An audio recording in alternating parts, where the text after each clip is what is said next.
No kidding. Comic-Con felt like a week into itself. How was Comic-Con? Who's up? It was great. Had a good time. You missed out, John. Maybe next year. Yep. I think we sold 8 games and 6 expansions, 3 waffles, and then a handful of pins. Sick. But- How many waffles did you make? How many did we make? Yeah. 1,250. Damn. Oh, you mean pins? No, I'm talking about the plushies. We made 1,250 of them. 1,250? Uh-huh. Holy crap! I mean, selling for $35 a piece. Oh and no, people it's aren't it's balking great. at the price. I didn't realize we made that many. Lena was saying like she wishes that Tapped Out sold generally. I'm gonna bring them by Tapped Out and see what they think, because I mentioned it to them and they didn't seem keen on carrying the pins. I'm like, guys, these sell like really easy. And he's like, I don't think so right now. I'm like, all right. If I buy a box of collector packs, will you carry my pins? I told them, look, you don't even have to pay me for them. Just leave them here in the display case. If somebody buys them, you keep $3, we'll take $7. You don't have to pay anything. And he's like, no, I don't think so right now. I'm like, all right. I don't know how I could give possibly a better deal than that. That's fair to me, at least. Yeah. No, I think so, especially because it's pins. It's not like I could see having qualms out carrying multiple copies of a big beefy game. Plushies. But Yeah. okay, let's get started. So, last time, unless I'm entirely mistaken, I think we left off with the murder of Fremendane by Kevin. What was it that you threw at his head? It was a sword, right? Fire poker. Fire poker. Poker. That's right. A And nat 20. dirty fire poker. Well, I don't think that really makes a difference when it went through his head, but dirty or not. It means the zombie would have tetanus. Okay, that's fair. Yeah. Well, would it be tetanus? Actually, if it wasn't dirty, it wouldn't have been thrown because we were trying to get him to clean the damn thing. So it's all his fault. That's true. Right. Fair enough. It was a victimless crime here. I don't know what we're talking about. Victimless? Completely victimless. I mean, really, why do we even care about the help anyway? They're basically paid slaves, and you shouldn't pay your slaves. I mean, I think I remember that correctly, right? That's true. You should have been. What the fuck is wrong with all of you? No, I'm just saying. I didn't participate. That's what NT had said in the beginning. Because if you're paying them, they're not slaves. They're workers. Dylan just hit another single, and we got another run. We're up 4-1. Sweet. Nice. So that what, three to... Who's on base right now? Just Dylan? We're up by Or We're up by 3. Yeah. Top of the third inning. What? who's on base right now? Just Dylan. Just Dylan. After Jess hit a triple. Nice. Good job with that. Yeah.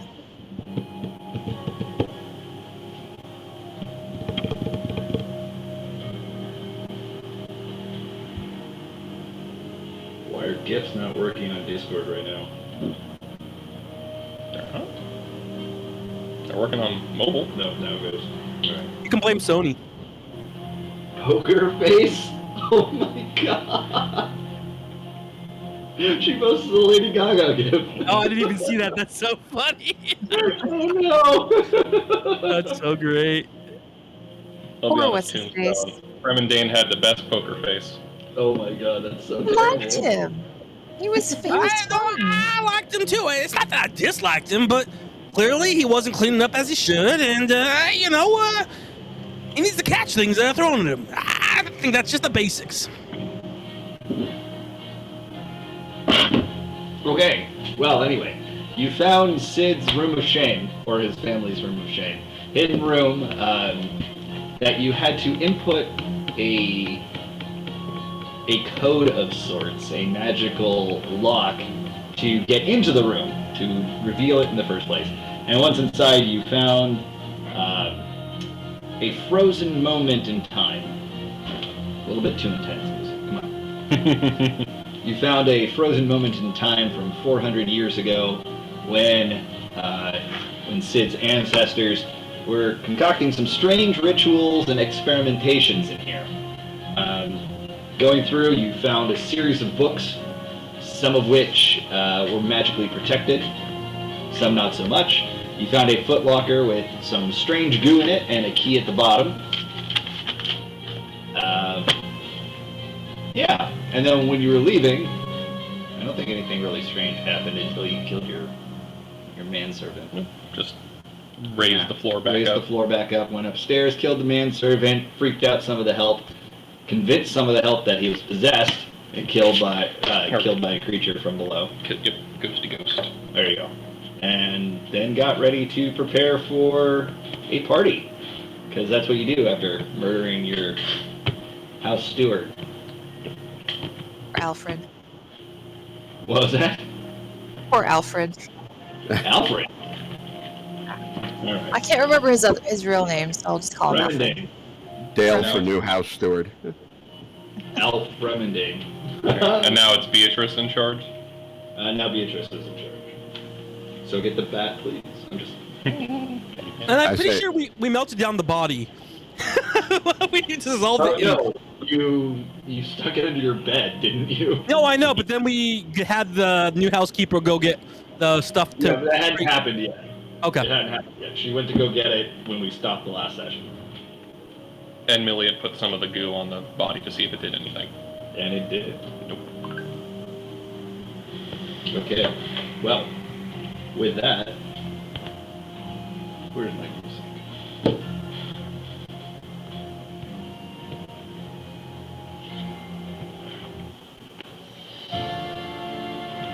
Okay.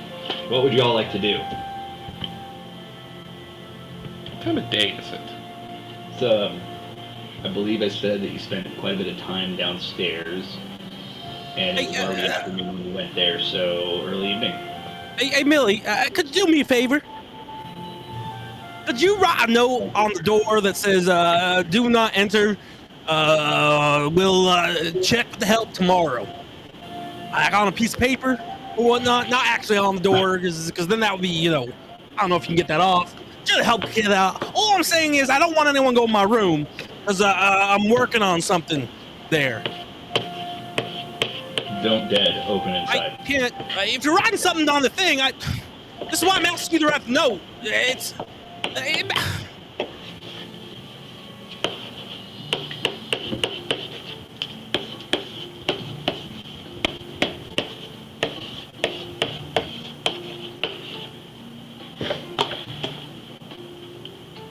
Thank you so much. I mean, I'm not sure what it says, but I think it's saying something that people shouldn't enter, right?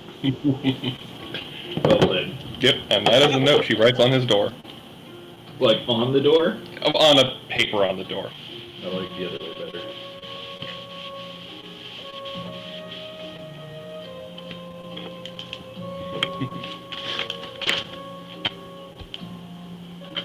Kevin's in his room, so you guys can figure out what to do next. Oh, you I'm in the room.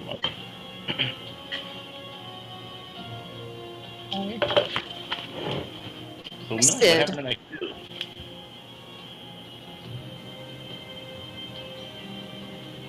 What did you say, Sherman? Where's Sid? More than likely in the library at the moment. Alright, Sherman's gonna go talk to Sid in the library. She's got some Which library? The ones underground or the... No, the legitimate one. Yeah, this is sharp. Kill. Oh, yeah, just like the old days. Yeah.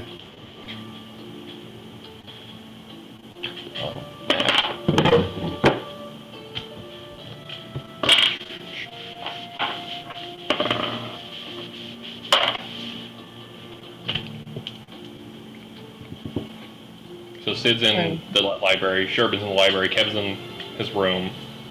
So Sherbin, you find Sid in the library. Alright. Sid? Oh, Sid? Yes, Hello? Yes. Oh, sorry to disturb you, Sid. I have a question about this ball or big event that you're planning to throw. Yes?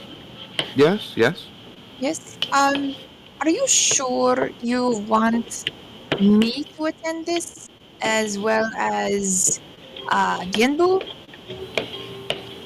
Of course. Why wouldn't I? I mean, I know that there's the issue of some folks not being very friendly to the Aura, but you both belong here, as far as Right. I'm concerned.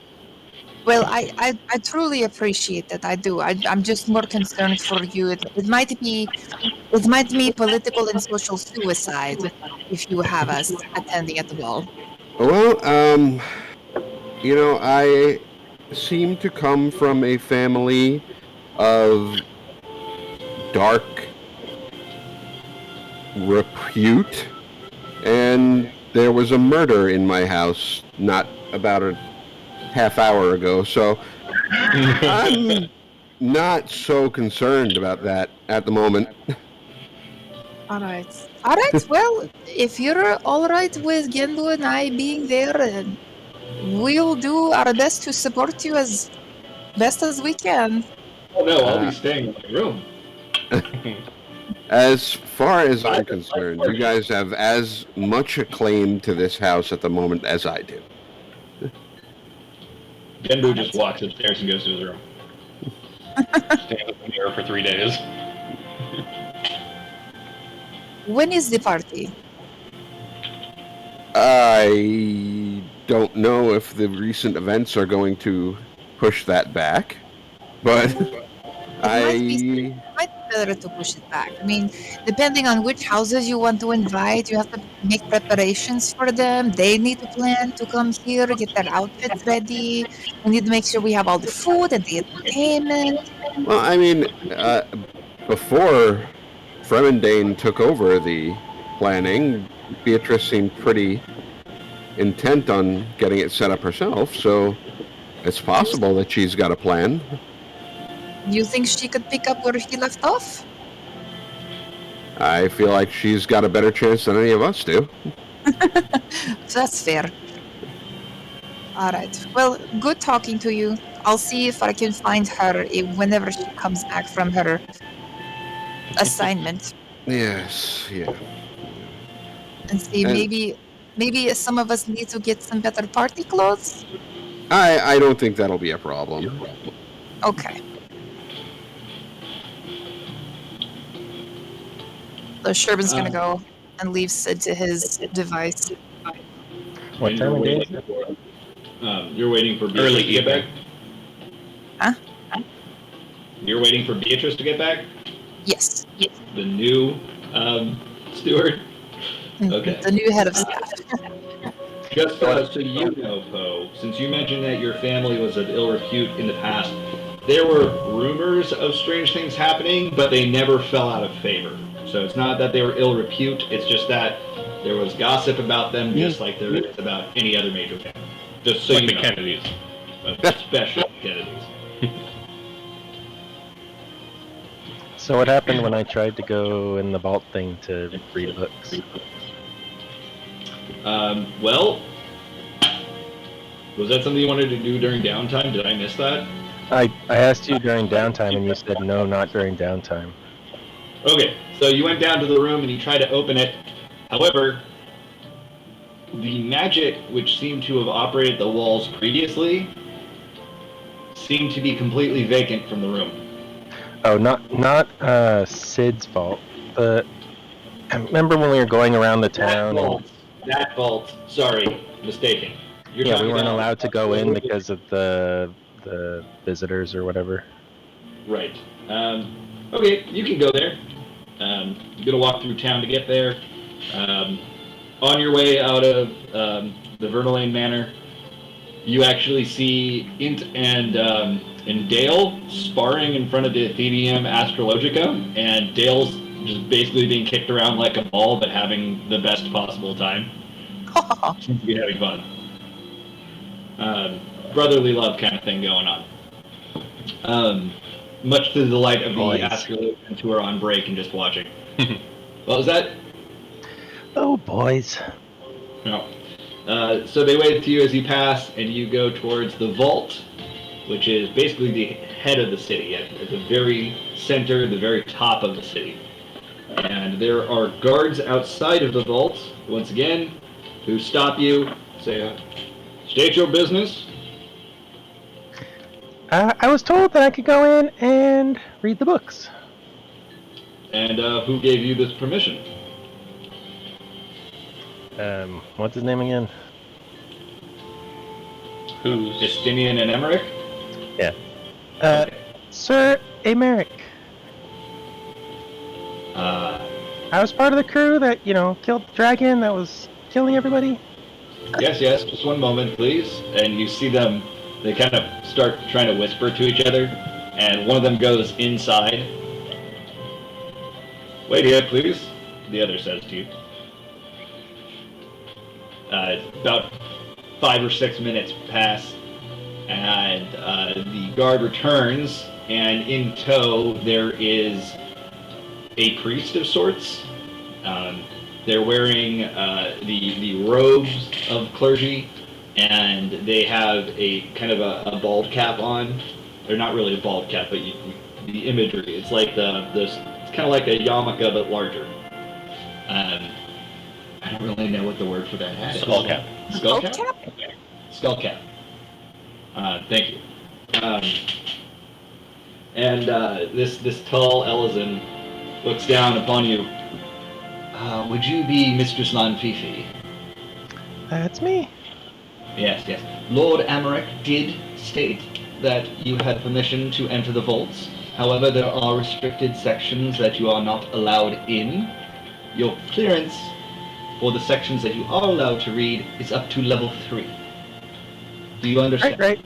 Yeah, I'm sure, like death and stuff if I go too deep. Yes. Yes. So, follow me. your library card will be revoked. The same thing as death, yeah. He seems affable enough, and has a smile on his face. So, young mistress, what is the purpose of your learning here? Does learning need a purpose? Oh, learning for learning's own sake? A woman after my own heart. Of course. Yes. I mean, the learning part. Yes, of course. Please continue on this way. You've got him a little flustered now. He points you towards a stairwell leading up. It's a spiral staircase. I'll go. This will take you to the restricted sections, the ones that you are allowed to access, you see. You may wander around without supervision. However, it will be noticed if you try to go into sections that you are not allowed. Is there like some kind of clear labeling or something? Yes, it will be cordoned off and magically sealed. I imagine the cordons are above my height, though. Yes, do not go below them. I mean, to me, they could just look like arches. Yes, well, if you see any arches, stay away. Righto. Yes. To reverse must Enjoy. be this tall to ride. Yeah. You must be this short to go under. Yeah. That would be in a Lalafell city. Udon, maybe. I heard that somewhere in Final Fantasy XIV there is a room It's that in is Shadowbringers. only accessible by a Lalafell. There's 2 of them, in fact. But yes, you must be a Lalafell or else you can't get in. Oh, cool. Next time you turn into a baked potato, I'll take it. Yay. Lalafell for life. Alright, so anyway, that's Fifi for now. I'll come back to you. Back to the household. Anybody else doing anything at the moment? Yeah, Billy and I are gonna go check out a good place to set up a workshop so we don't have to go to the manufactory all the time. Okay. Did you want to do this in the backyard or downstairs? Well, I was thinking in the backyard, so that way ventilation away Who from. needs that? We don't want to blow up the manor accidentally, stuff like that. Blow up the neighbors instead. Okay. And set up Deus's alchemy station to test the goo. Okay. So the outside, the backyard of the manor. First of all, it's hard to find a way to get out there to begin with. It seems like in a place as cold as Ishgard and as high up as Ishgard, being outdoors isn't necessarily, or in the backyard rather, isn't necessarily the most, what's the word here? Not advantageous, but most desirable thing to do. But you do find that there is a gate that can be opened up. It's in the back of the kitchen, behind the kitchen, pantry rather, and it leads out into the backyard, which looks like it has not been serviced in quite some time. There's snow everywhere, covering just about everything. There's remains of furniture that's back here. The bright side, and probably the reason why it's in disrepair, is that it doesn't seem to be that there's any major sight lines to the backyard where they can see you from other houses or other parts of the city. I figured you'd like that. Yeah. It's kind of like an alley of a backyard. More or less. And it's not a massive backyard, but it's spacious enough for your purposes. It will require a bit of cleaning, shoveling, snow, etc. One thing to be cautious about, however, is that the railing that was blocking you off from falling down the mountain to an untimely death is broken. So, might be something you want to repair or just not go near. Oh, okay. Yeah. Sorry, you said it was broken or rusted? I didn't say rusted at all. I said Oh, broken. It was broken, yeah. Yeah, they were wood. It's a relic from before it froze over. Does it look like somebody might have been pushed through it? Why don't you investigate? Uh-oh. I do love that you bring your old D&D book, like, that's second edition, right? Advanced D&D? Or is that the original? So first. Oh, that's first edition? First advanced, yeah. Wow. Okay. Investigation time. No, I don't know why I look at it. I know it's a +0. Is it really? 17. You examine the Solid. crime scene Sherlock Holmes style, and you do the math in your head, and you look at the railings, and you realize that it probably just collapsed under the weight of snow. How sheer is the cliff? It's at an angle, but it's at an angle that it'd be very difficult to stop yourself. So it's not like a straight fall, but it's like, I don't know, like 70 degrees or something like that. Cool. So the Don't be obtuse. It's an acute angle. the furniture that's in the backyard is probably also in a state of Oh, the not furniture good. is basically destroyed. If you were to sit on one of the chaise lounges, it'd fall apart. Cool. Millie's gonna start just pushing all that shit down the mountainside then. Comes with his own garbage disposal. You do that when I'm drinking. Okay, you just grab up all this old, probably antique furniture That's all busted up. could have been restored, but you just throw it over the side of the mountain and you just hear this clamoring sound as it falls down. You hear the sound of goats like jumping out of the way of the stuff that's falling. You just hear, and they're like bouncing around. You awaken a dragon. So they're met-ing goats. They're not screaming goats. They're not screaming goats. No.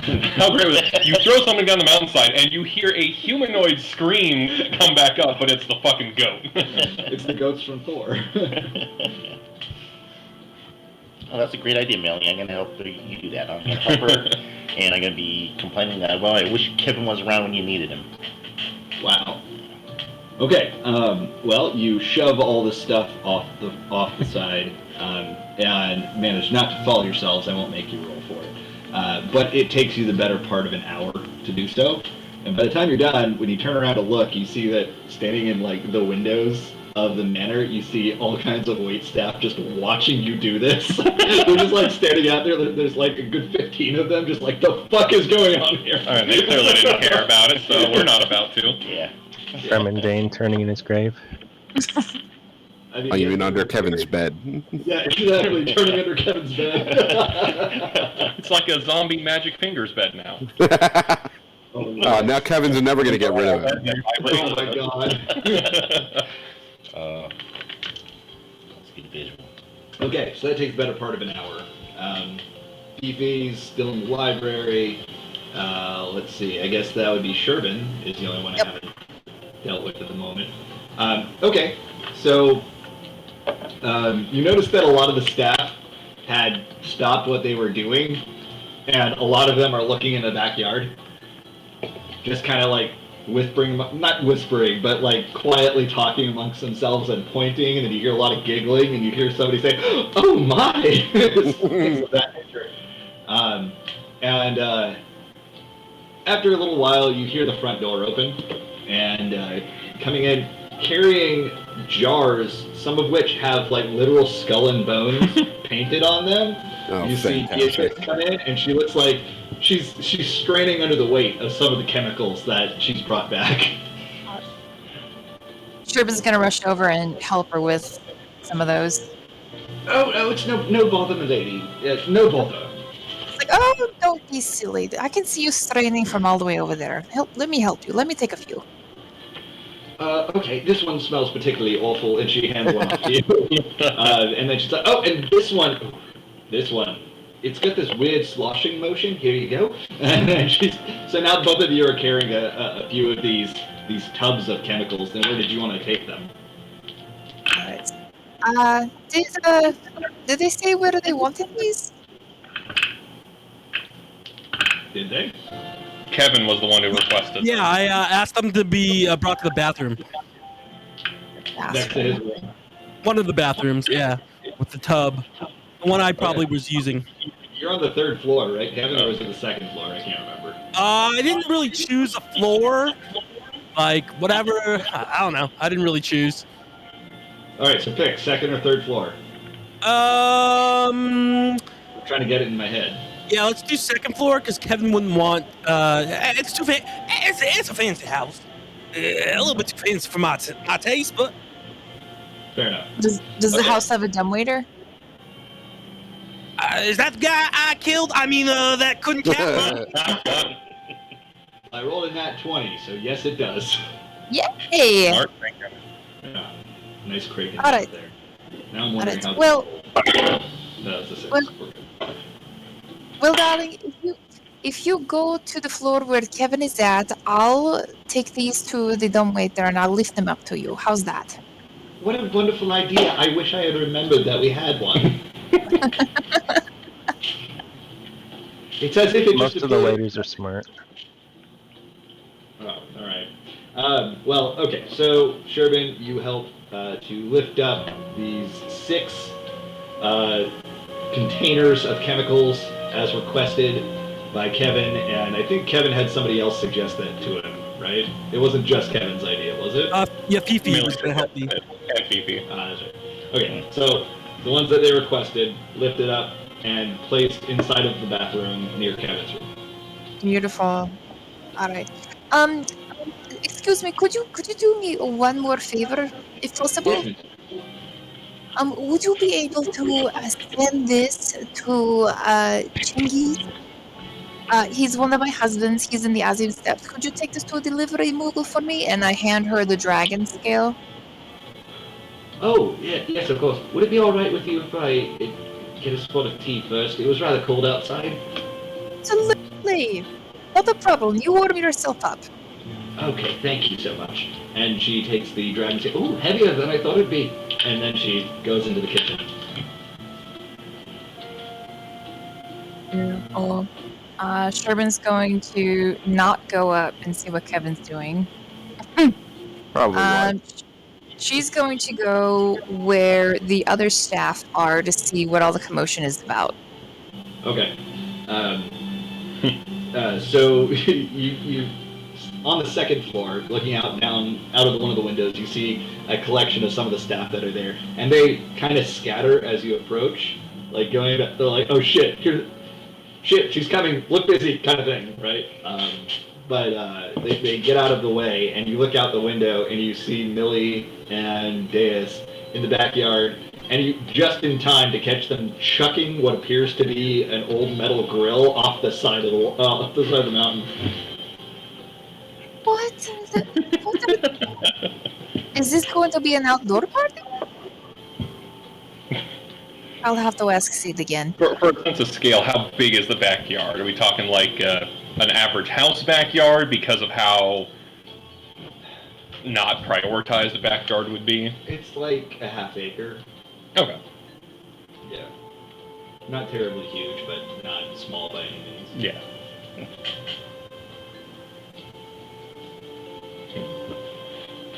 I don't think there is any Orzian equivalent of acre, so we'll go with acre. An almage. Did you just make that up? Yes. Okay. so not that. All right. Okay. Back to Lanfifi. You've been wandering around the stacks for quite some time. What is it that you're looking for? I guess spell books, magic, whatever I can find. I want to learn more spells. I'm like a wizard, sort of. Make 3 investigation checks.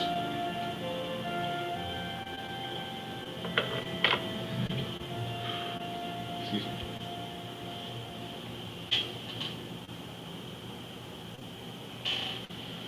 Old card. 25, 23, and 14. Okay. Looking around the stacks, and you are in the highest level restricted section that you're allowed in, which is level 3. And you do see many areas which are blocked off, which are higher restricted sections, so leading into level 4s. But there's no way for you to get past it without being noticed. They do have someone standing guard there who appears to work within the vault, as well as signs, and you get the sense that there's some kind of magical barrier as well. But walking around, you get the sense that the majority of the books here that are based on magic are based on divine magic. Those having to do with the gods, most specifically those related to Halone. Less so of the other 12, but there are those there. So it's the exact same books from the other library? No, I'm not finished. These also appear to be a lot less edited than those other books. There's a lot more information in these. But you do they're find unabridged. the unabridged versions, yes. You do find a series of arcane spellbooks tucked away, and with those rolls of yours. And the books that you find seem to be full of spells of levels 5 and below. Sweet. Sounds good to me. Yeah. Summoners don't use spellbooks, do they?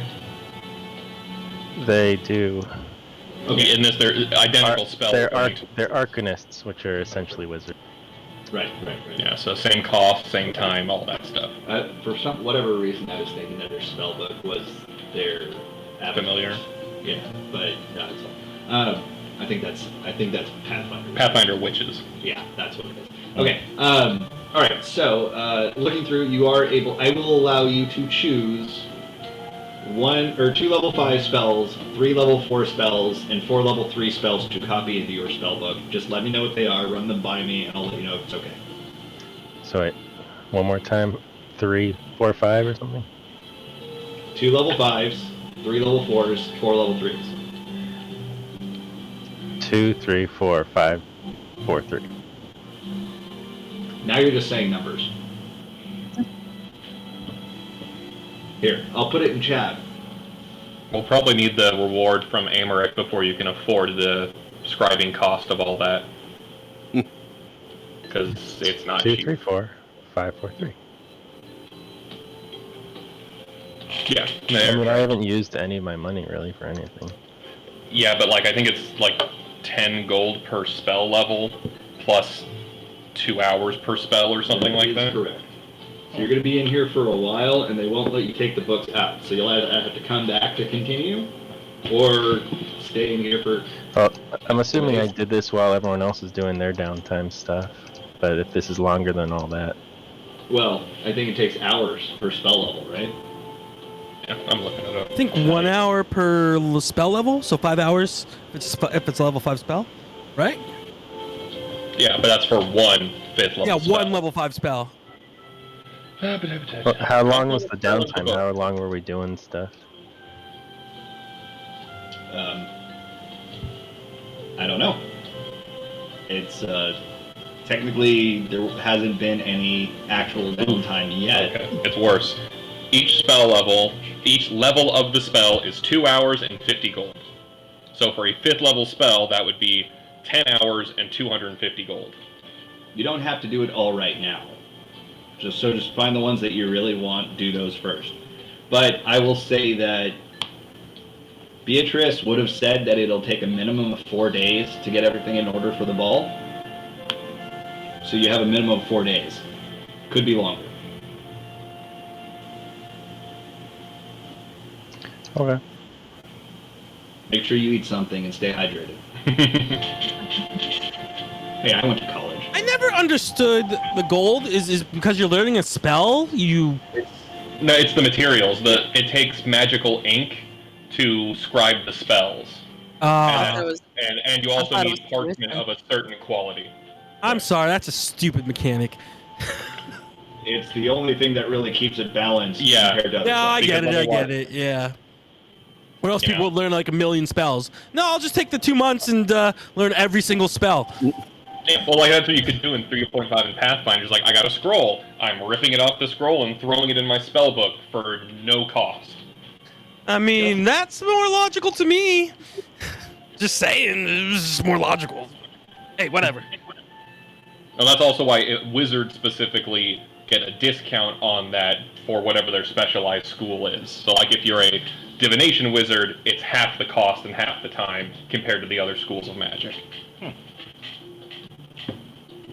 But I'm not. Okay, I need Fifi to come back and help Kevin with the body anyway. So. Kevin's gonna teach Fifi, or Fifi's gonna teach Kevin magic. All right, no such thing as magic. Thought we talked about this.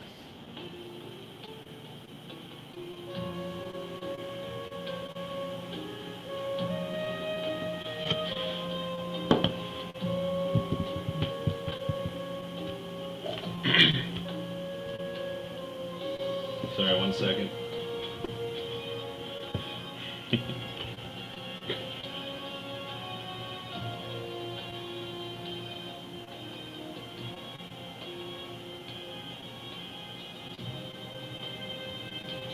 Okay. Hurry. The fuck? It's the dust from the library books. Okay. Alright. So, Fifi, are you spending the entire time in there? Probably. Okay. So Kevin's gonna be waiting a while. No, he would come out and oh, this is gonna be great. Close the door. The doors have locks. I wouldn't have a key. Looks around the second floor. Is anyone around? Nope. Goes down to the first floor. Looks around. Is any of my comrades around? Sherbin's there. Hey, Oh, God. hey, Sherwin, you know where Fifi might have went? Is she? I think she stepped out. Right. You know where she stepped out to? I think to the. I don't want to say church. Vault. Vault. I think she stepped to the vault. Downstairs? No, the big one up the steps with lots of books and big scary priests. Oh, no, not that place. Yes, I know. All right, I'll be back. I'm going to head over to the vault. All right. Oh, no. Apprehensive he sounds. Everything, it's like, Kevin, no. Kevin, yes. One's in game, one's out of the game. Mm-hmm. Okay.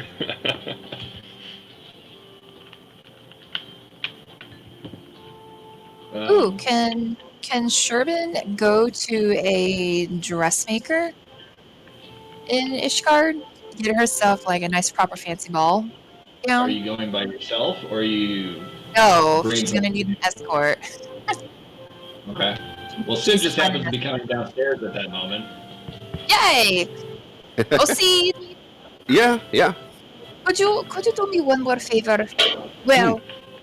Well, not really a favor. Consider it part of your duty as, coming back into the swing of things in Ishgard.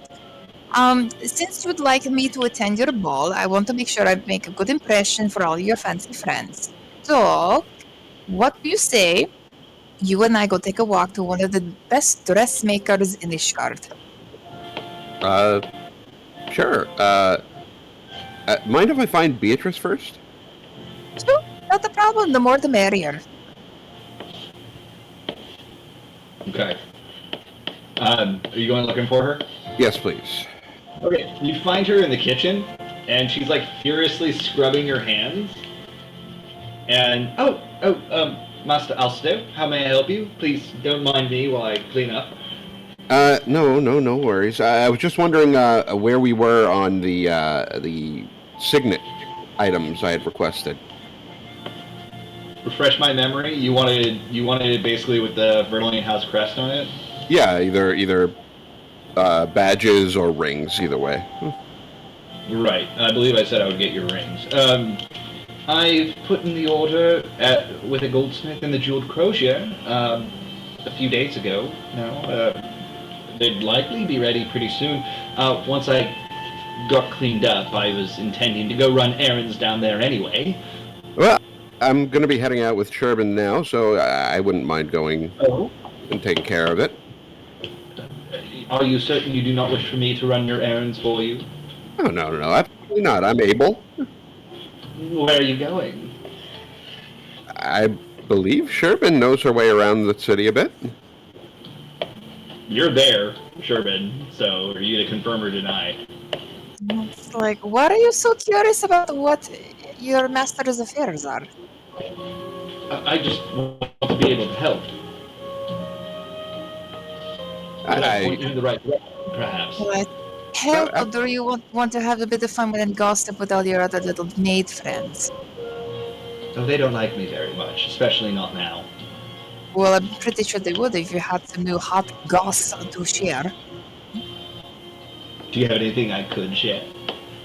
No, we're just going to go play dress up. Dress up. Oh, okay. Right. Well, you seem like a learned man, Master Sid. Do you know how to get formaldehyde off one's hands? It's one of the chemicals that I was asked to pick up. Yeah, I would imagine soap and water would be enough after a while. I could look into it for you if you like, but I don't know My skin is offhand. burning a little bit. Would I know of any kind of like solvent or anything that... I don't know. I'll just keep washing my hands at the moment. Let me know if you need anything. Absolutely. What was the name of the shop that you placed the order in? Good question. Got him. Where'd my pencil go? 3 vials that I brought up. What's that? I'm not just drawing the science experiments between Deus and Millie. It's McKilly's Goldsmiths. McKilly's Goldsmith. Well, thank you.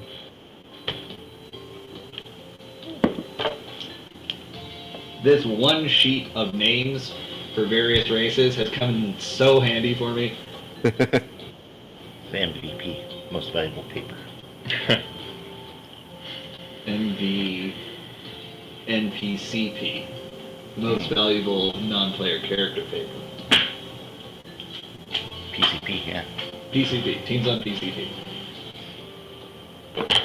I'll never forget that. That was one episode of Buffy the Vampire Slayer when the principal of Sunnydale High was trying to explain why a bunch of people were dead in the school and things got thrown around because vampires came to attack. And then he's talking to the firemen that's there, and they're like, well, how are we going to explain this? Teams on PCP? Teams on PCP. Now we have our alibi for Fremendane. Oh my gosh. And PCP, crazy shit. funnily enough, to clean formaldehyde from skin, it does take soap and water. That is the recommended. I was hoping you were going to say it takes PCP. You got to rub it on your hands somehow. All right. You just deal with the side effects for a little bit. Yeah. Pretty sure that stuff can be absorbed through skin, so you're in for a wild ride. Yes, clean it off with LCD and wait. Make sure to rub your eyes. Wait, LSD. Why did I... Not liquid crystal display. Rub it on your TV. Rub it on your TV. That's a It's real drug idea. electronics. It transforms a plasma TV to an LCD TV. There you go. Wow, can you tell I've got con brain still? Yeah. Anyway, where was I? Oh, so you have the name of the goldsmith. Are you guys going to go shopping? Yeah. Okay. Did you have a certain area in mind that you wanted to go, or shall I make it up for you? That was Jess. Me? Wherever the dressmaker is or the tailor. So Okay, maybe that so- would be in the in the jeweled crozier. I was just about to say that's where most of the crafting happens, and most of the mercantile exchange is in the jeweled crozier, which happens to be the same place where the jeweler is, the goldsmith. You together begin walking through the city. It is the evening. You do get a few looks as an Alron and Elvin walking side by side, heads held high, is an odd sight in the area. But you are able to make your way to the jeweled crozier before it gets too late. It's about 6:37 p.m. at this point.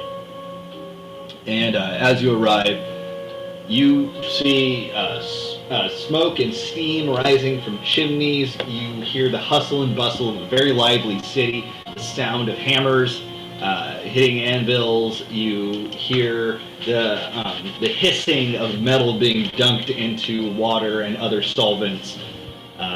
And then you hear hawkers everywhere screaming or crying out their wares. What?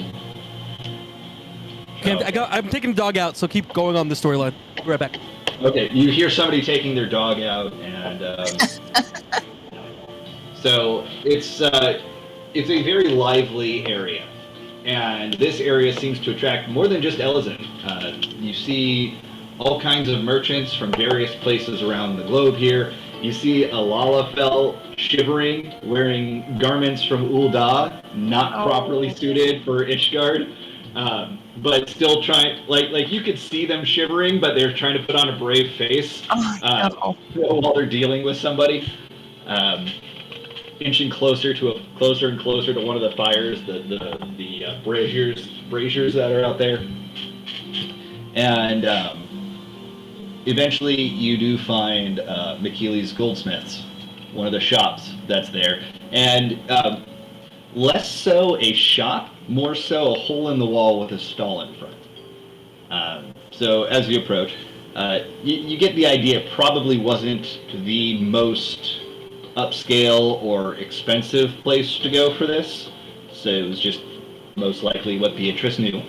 And as you approach, there is a rather short Ellison there that seems to have a limp as they're walking around. They're hammering away at what appears to be a pair of earrings, making the sheet of gold as flat as possible, and then filing it down, hammering again, filing it down, and then as they look at it, you can see it start to take shape, and this is all over the course of just a couple of minutes. At which point, they notice you. Hello there, new customers. And, go ahead. I wouldn't say new. I believe you are actually working on something for me. These aren't earrings, are they? Not the earrings, no. But oh, thank goodness. Terrible. that is very impressive, though. Oh, I wouldn't say so. Some of my worst work. Well, all right. I believe Beatrice came to you. My name is Alcido Verdelay. As soon as you say Beatrice, you see him take off his gloves, lick his hand, and kind of slick back his hair. Is she around?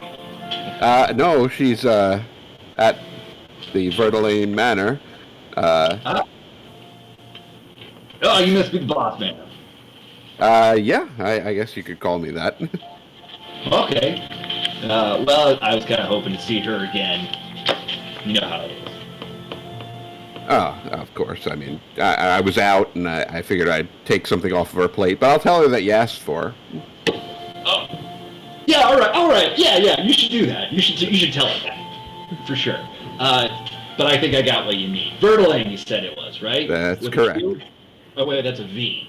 That is a V. Right? Yes, that would be a V. Hold on a second. And then drops down like lower, and you just hear him opening and closing various compartments. Look, here it is. Pulls it open and sets out in front of you very carefully these beautifully crafted signet rings. Excellent.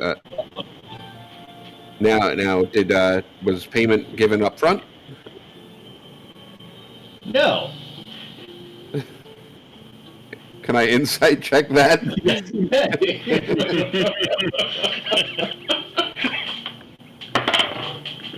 I love D&D so much. 21.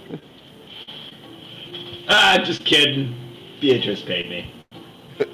Appreciate your honesty. Yeah. You look like you were on to me anyway. But this is great work. If this is your normal caliber of work, I can only imagine what your masterworks look like. Oh, well, I mean, if you gave me more time, I could make them look a little bit nicer. But yeah, I think that's pretty good quality, not compared to that shit over there. And he points at the earrings. I will happily refer more folks to you, and You will? definitely, yeah, absolutely, and I will definitely be back if I need any more jewelry in the future. You're one of them noble types, yeah? Yeah. I don't think I've seen you around much. Let's say newly returned. I see. That might explain it. Most of the noble types that I see, wouldn't spit on you to put you out if you're on fire. You get what I'm saying? It seems to me that a lot of that goes around here. Yeah. Well, I better get back to work. Take those with you. If you need anything else, you'll know where to find me. Appreciate it, and I will absolutely let Beatrice know you asked for her. All right. And then you see him turn around, walk back to his bench, and you actually notice for the first time that he's got a peg leg, the right one. But literally as soon as your conversation's over, he completely just either forgets that you're there or doesn't care and goes back to working. Admire the rings as you step away and hand one to Sherman. They are platinum rings with a gold ring along the center. So it's platinum on the outside, sandwiching a band of gold. And then at the top of the ring is a very tastefully made crest of House Vertaling. Can be used to seal letters and such. These are beautiful. I trust Beatrice's judgment, I guess.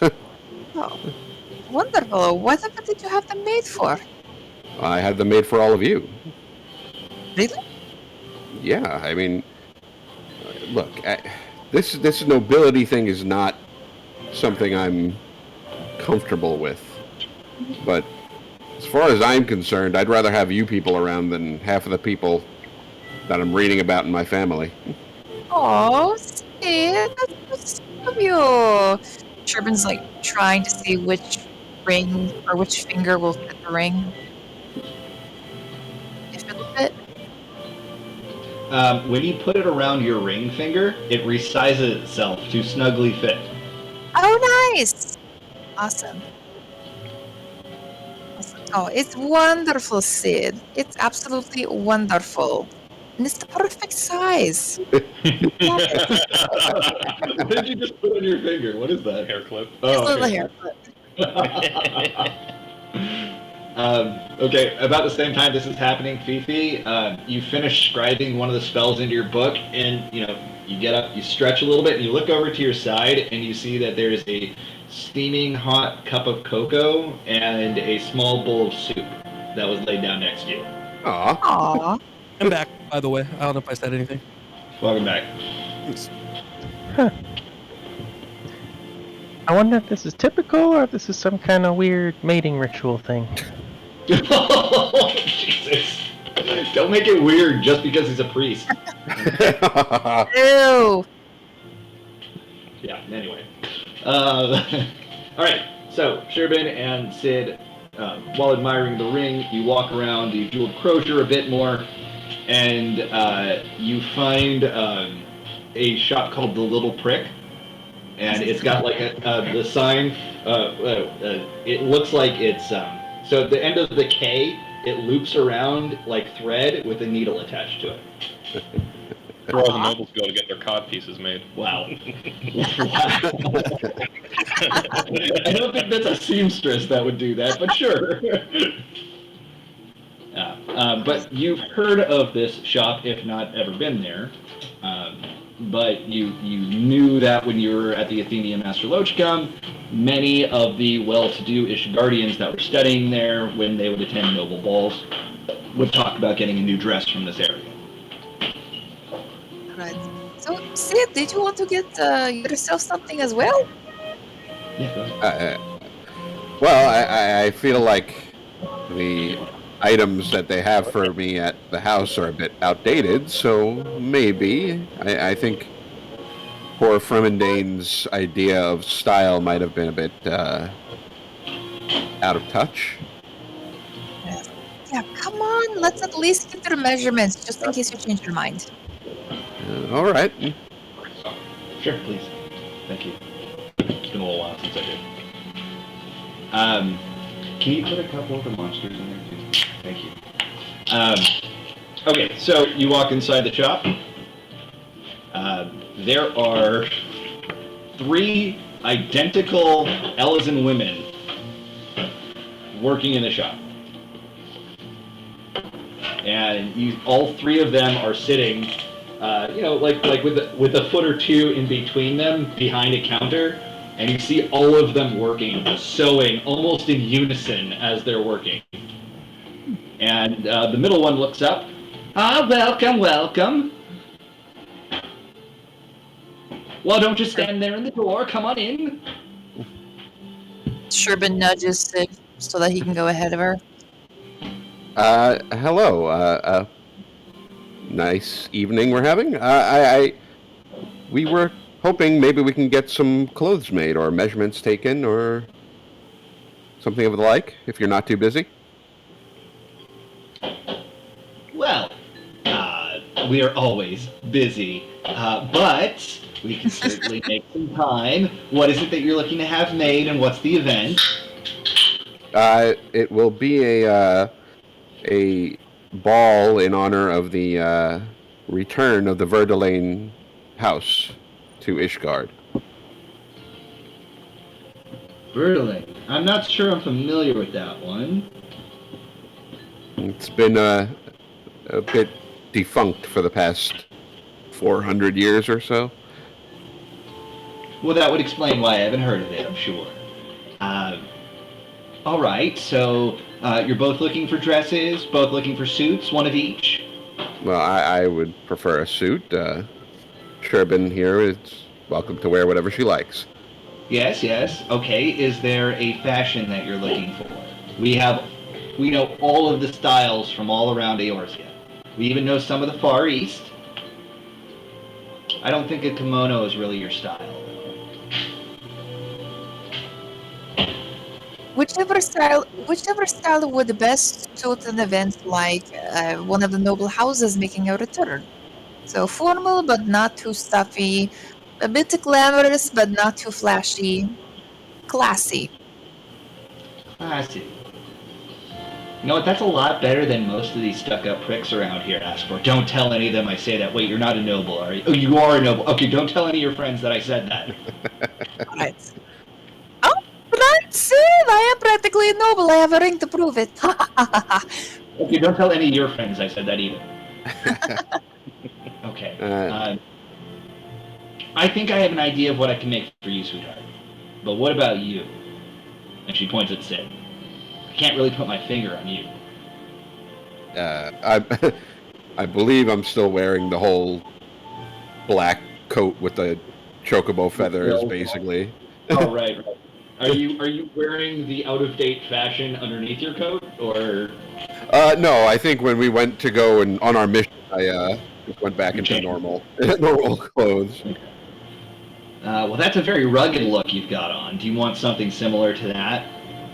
I suppose I don't really know fashion. I was a school teacher. I just, I just wore what was clean, basically. You know, I got a haberdasher friend. We can make the perfect hat to go around. I have a great idea in mind of what I can make for you. Oh, And I got my no. friend. I already know the kind of hat. No, Sid, you should dress like the head of your house, who's coming back from the dead, Oh, pretty he'll much. stand out, right. He'll be ahead. He'll stand out. Right, but we want it to be for good reasons. I mean, if you don't want our opinion on fashion, I defer to you people. I don't.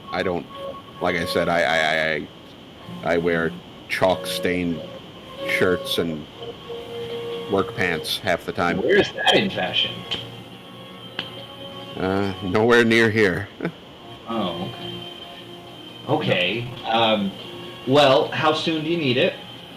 I believe Beatrice said the gala would be somewhere no later than 4 days away. So, You really must come to us with more time. if well, you're gonna this was a bit spur of the moment. We were away on a task, and we didn't realize how long it would take. Oh, well, you're lucky. You came to Cindy, Mindy, and Sandy, and we're the best. Well, I appreciate all of your help. You Yes, even pay extras. Since it's so short notice, it'll pay you extra. Oh, well, yes, that's a given. We'll take payment up front. Are we going to make anything else for anyone else? I don't know, but if you are, I will absolutely send them to you as soon as possible, no later than tomorrow morning, if it's necessary. Yes, please. Please give us at least 3 days to make something good, you understand. What are we thinking color-wise? Well, the house colors are blue and gold. Blue and gold. I can work with that. Okay. You know what? This is a real treat for me. I've always wanted to design a dress for an Owl Ra. I will make your horns sing. You'll do no such thing. Oh, You leave don't my worry. horns. You leave my horns out of this, you crazy lady. I like that one. All right. Get out of here. Let us get to work. We got to finish this bullshit here first. Absolutely, thank you. House there has no idea what fashion is. You can tell them I said that. Please don't tell them that I said that. Forget, were they the good ones? No, they're stuffy, I think. Four top is. Okay, so we're gonna. That's it. You guys are down in there. Okay, so you leave the Mega Sisters and let's see, who do we go to next? The backyard. Science time.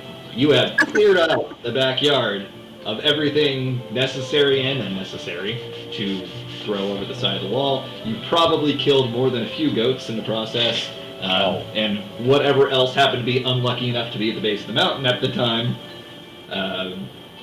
I don't even want to think of the damage that would cause. But you now have a relatively clean backyard of debris, and then you spent the next 2 hours shoveling snow. You now have a clean. Somehow the grass has survived underneath the snow. It's very hardy. Crab grass. Yeah, it's more like crab grass.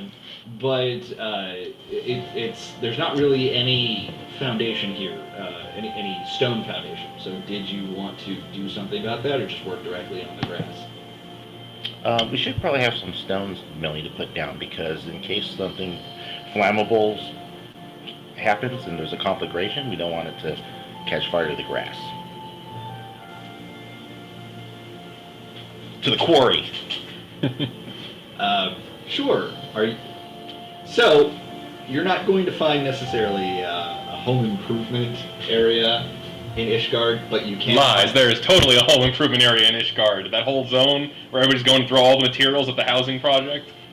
That's different, and that doesn't currently exist. I know, but just There, literally in Final Fantasy, there's an entire zone that was built by the players over the course of the last expansion, and it's now a housing area as of this expansion, which I thought was such a cool idea.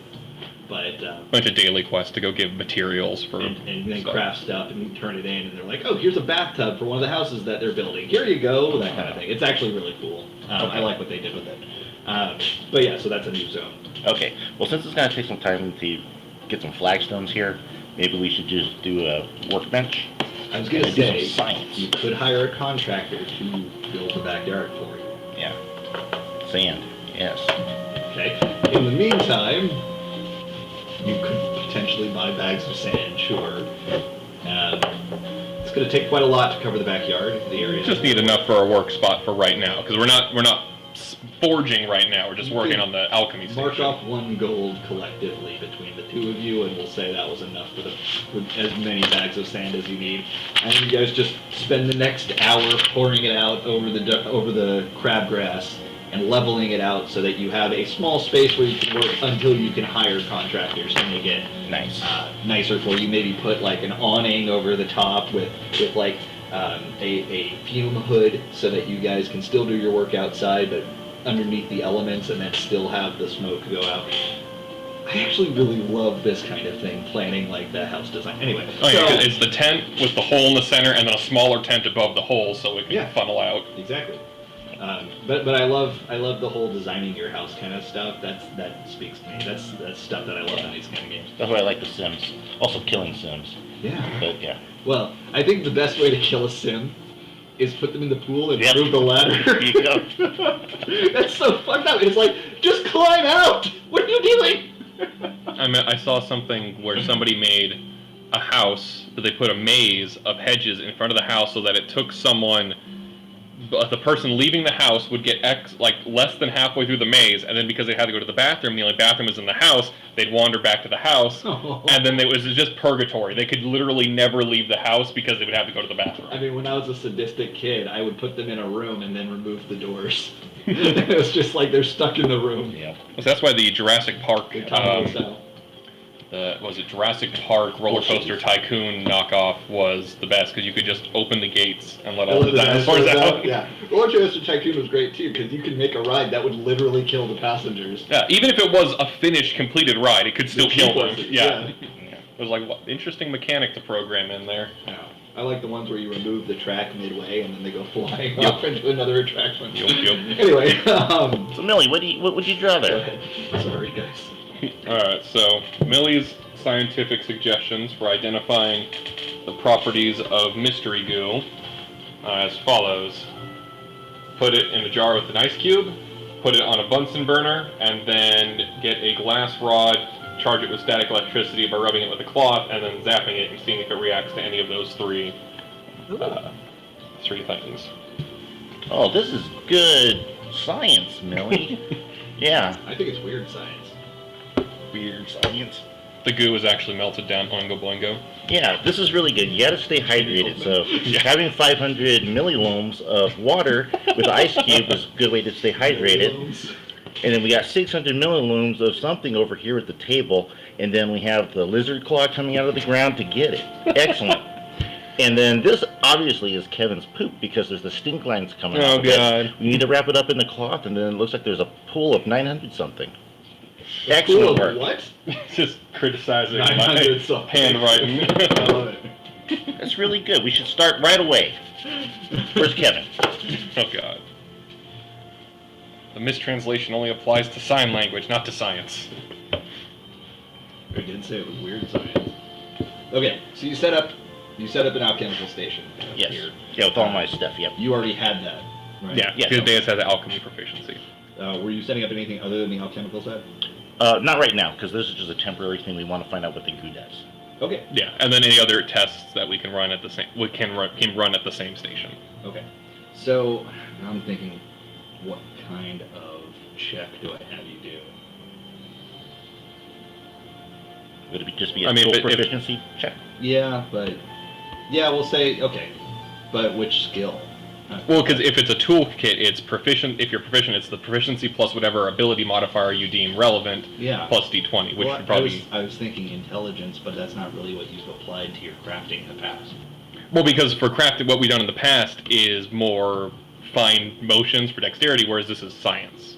Which would be intelligence. So go ahead and do an intelligence check, and I'll let Okay. you do it with advantage because Millie's helping. Yeah, excellent. Good. And you can use proficiency for this. I will cast guidance upon you.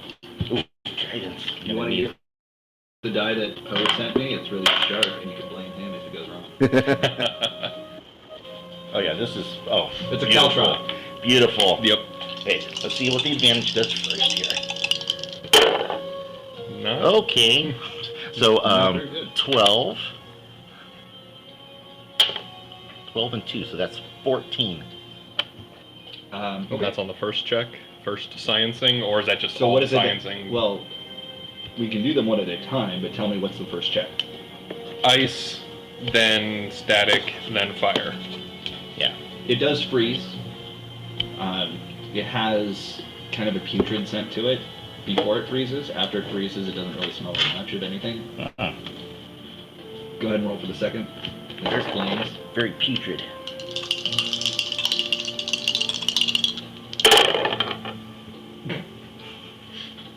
Do I still get the guidance? Yeah, it's a cantrip. So Okay, you just keep doing it for me? Flame of hope. Oh, okay, that's a better one. So 14 is the same. 14. Yeah. Okay. It doesn't burn so much as crisp, and it gives off a rancid pork smell. Well, the electricity was the second test. I was looking at the fire. Yeah, 1, 2, 3. Yeah, We're so just gonna say it's the fire then. okay. Right, yeah, It gives okay. off a rancid Does pork freeze. smell. Rancid So it's- pork. Putrid rancid pork. Okay. Crispy Does freeze. rancid And pork. so it's just the edges darken. It's like it boils more than burns. Gotcha. And this one's where you're trying to electrocute it. Yes. Okay. Better. Okay, so 18 and so 20. Okay. You prod it with a lightning rod of sorts, and it seems to recoil away from it. Not necessarily magnetically, but it's as if it's just pushed away by the force of the electricity. Other than that, it doesn't seem to have much effect, except for creating ripples within the goop. Okay.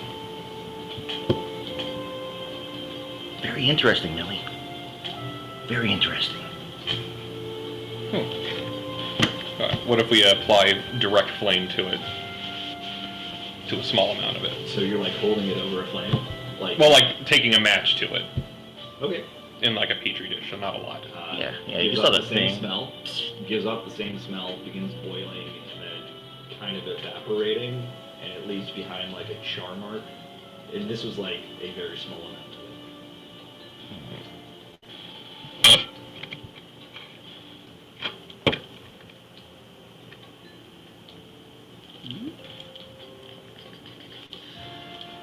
Did it mix with water when we added the ice cube to it?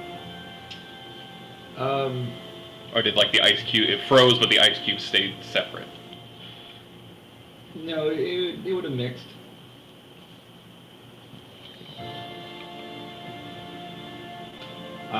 Fifi, you feel a hand on your shoulder while you're writing. No, thank you. I don't need any more of your frilly stuff. I was just letting you know that I will be going to my home for the evening. If you need anything, you may see the chaplain at the desk over there. Oh, you- sounds good. Thank you. Okay, and then back to you guys. Okay. Then Millie will take out the wind crystal and fire crystals from the ship that she kept and see if there's any reaction. Nope. No real reaction. Did She got. did Kevin find me yet? Mhm. Oh shit, yeah. Okay, Kevin. You approach the vaults. You climb up the large set of marble stairs. You smell rancid bacon coming from somewhere. You're not really sure where, but it kind of puts you off your lunch a little bit. And you just keep walking, and then you get to the vault where the guards are. Hey, yeah, hi. My name's Kevin Twain, a slayer of dragons, farmer of Popotos. Was there like a little Lalafell that came by? It's my friend. Probably was really interested in reading some books. I'm looking for her. You can't be serious. Are you referring to Lanfifi? Lanfi, I believe the name is? Yeah, Lim Fifi. Yeah, you know Fifi? Yes, we are acquainted. Whoa, hey, she's young. I don't even think she's 18 yet. You best calm down. I beg your pardon? You trying to do something funny with that little girl? I think we are misunderstanding. You know what, mister? Why don't you take a seat over here? Let's have a talk. No.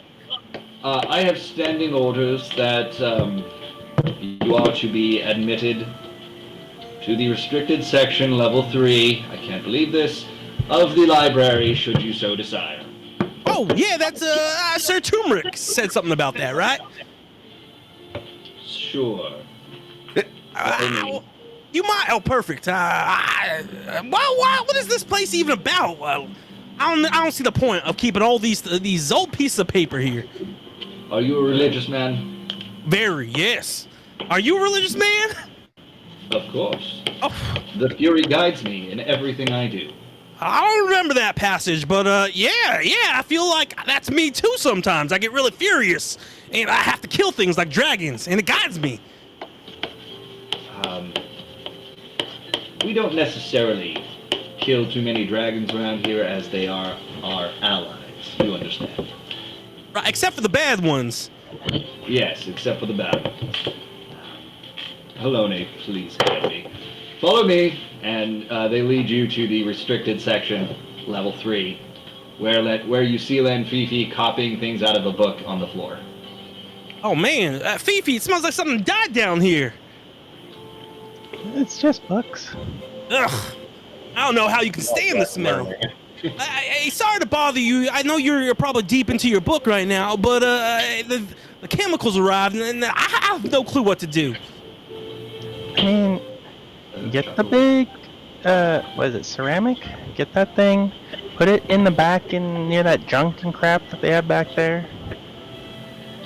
And then get the chemicals, it's called hydrogen fluoride, I believe. Hey, does it look like something specific? Like if you had to go see it, does it have like a special color? It should be, all the chemicals should just be the same thing. It's all hydrogen fluoride. Just pour that all into the ceramic thing, and then put a little bit of water, like maybe, I don't know, maybe 1/5 of the amount of hydrogen fluoride. So use up all the bottles. How many bottles are there? I don't know. There were a bunch. I think like 4 or 5 or 6. I don't remember. There was just a bunch outside the door. So pour them all into the little ceramic basin thing. Put the bottle in there. Fill up one of the bottles with water. Pour that in, and then it should do its thing. All right, perfect. And if things start going wrong, what should I do? Take it down the hill. Push it down the hill. Got it. All right. Thanks, Fifi. I'm sorry for bothering you. Hey, want me to bring anything back for anyone? Nope, they're already giving me cocoa and stuff here. All right. Well, you have fun. Don't take too long. I think we're supposed to have that party in like 4 or 5 days now. Sounds good. I should be done by then. Don't get us taken in by the Inquisition again. As having this conversation, one of the chaplains comes over to you and says, "Shh, this is a library." Oh, yeah, that's right. There's literally no one else here now. It's late. Yeah, look around. It doesn't Is there anyone matter. else? This is still a library. Oh, that's right, the Dewey Decibel System. I remember learning about that in school. All right, I'll try to be quiet. Dewey Decibel? Okay. Okay, so Kevin, you're going back to the house now? Yep, I'm back to the house. Beefy, are you staying there? Yeah, I'm gonna. I mean, 4 days. I think it should only take about 3 days worth of time. So which spells have you copied over so far? I would have said you probably... What? I haven't looked them up yet, but I'm assuming Oh, that's fine. Let me know later.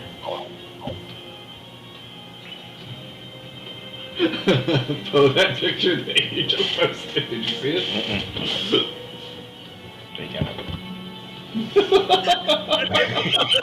It's one of my favorite internet pictures and memes, honestly. Great. That's adorable.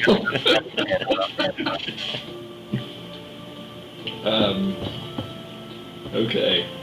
So, you walk back to the house. You guys are still outside. What are you doing? We're gonna shoot the goo. With guns? Yep. From a distance? No. Basically, so we have to observe it. Jar, measure the depth, and then see if how much resistance it has. If it's like a non-Newtonian fluid, the greater the force, the less penetration there is. Find something like that. Okay. Great. Sure. So you fill up a small beaker full of liquid, and you stand about 5 foams away, right, or closer. Well, make like a little blast shield in case of glass shattering, but it would be point blank for accuracy. So maybe like a foot away with a little palm pistol, so it's not a Sure. super huge And bullet. it's covering your face, basically. With the blast shield. Yeah, I got you. Okay. You shoot it. The beaker just explodes from the force, and the liquid just kind of oozes out. Okay, but most importantly, where's the bullet? It's underneath the fluid. It hit the ground and stopped. Thus, that means it hit the fluid, shattered the container, and then ceased its forward momentum, as opposed to penetrating the fluid and continuing on behind it. That's what I'm getting at. I thought you were shooting down. You're No, shooting no, towards it's land. no. Like if you're shooting into ballistics gel, Yeah. you shoot at a horizontal. Something I've angle. never done. Sorry. All They right, do it on you shoot MythBusters for- all the time. Excuse me? On MythBusters. Oh, Mythbusters. Like, I thought you just said I make mustard all the time. I'm like, what the fuck does that mean? Nothing good. All right. So in that case, if you're shooting horizontally, see, I'm just picturing shooting at the ground. It goes straight through it. Okay. Yeah. So like shooting Jello. It's not non-Newtonian. It's normal liquid. Ish. All right. Well, Doesn't even appear discolored. I mean, it's purplish and, or it's like pinkish and green. So I'll hand Millie the glass with the ice cube and the goo in it. Like, second test. Oh no! taste. Oh no! Roll a Constitution saving throw. Small amount, mind you, but taste. Aren't you supposed to waft it, not taste it? We know what it smells like. We've tried every other thing. It freezes. It somewhat burns. It can boil, but it has the weird reaction with electricity. That's the only thing that makes us different than green gag. And that's 15. Okay. It tastes like rancid meat, liquefied. Very gross. You immediately gag and vomit as soon as it touches your tongue.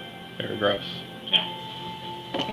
And then you rush for water, swallow it, or swash it around in your mouth, and spit that out. And then finally you think you have it out of your mouth.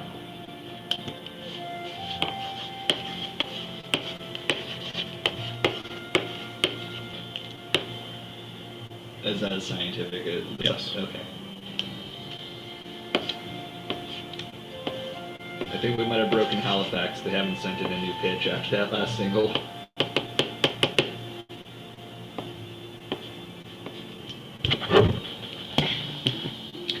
Yes.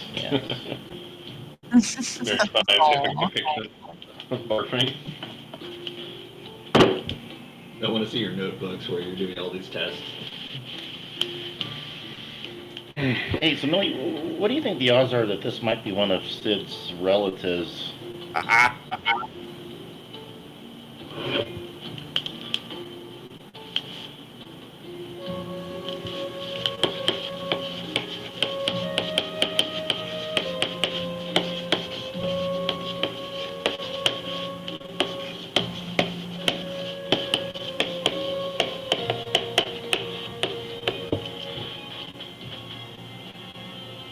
Yeah, more or less.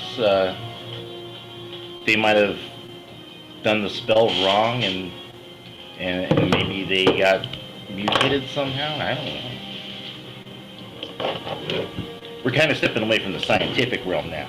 Make an intelligence check. Oh, damn it. You can do it with advantage again. Oh, with advantage. Okay, good. Could be with advantage, or can I roll separately for my own intelligence check? Both of you. Roll with advantage. Woo! Okay, so Natural 20. 15. And that's right. Both of you at the same time, literally as soon as Deus finishes saying that, both of you go like this, as if something just struck you in your head. And you think, based on all of your measurements, this does have a lot of the qualifications, sharing a lot of the properties of a living being, or what was once a living being. That's weird.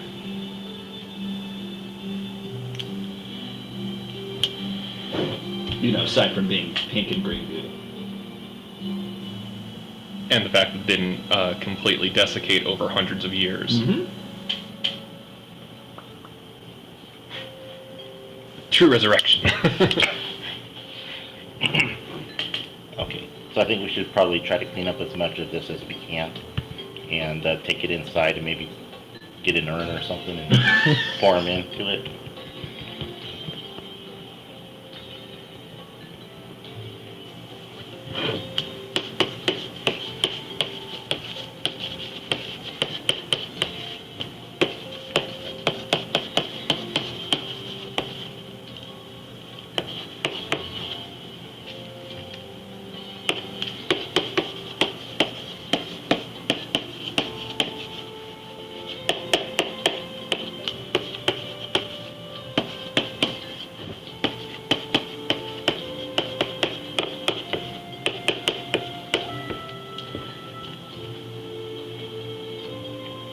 Oh, sure, as long as we do it in two pieces so the mandible's articulated, yes.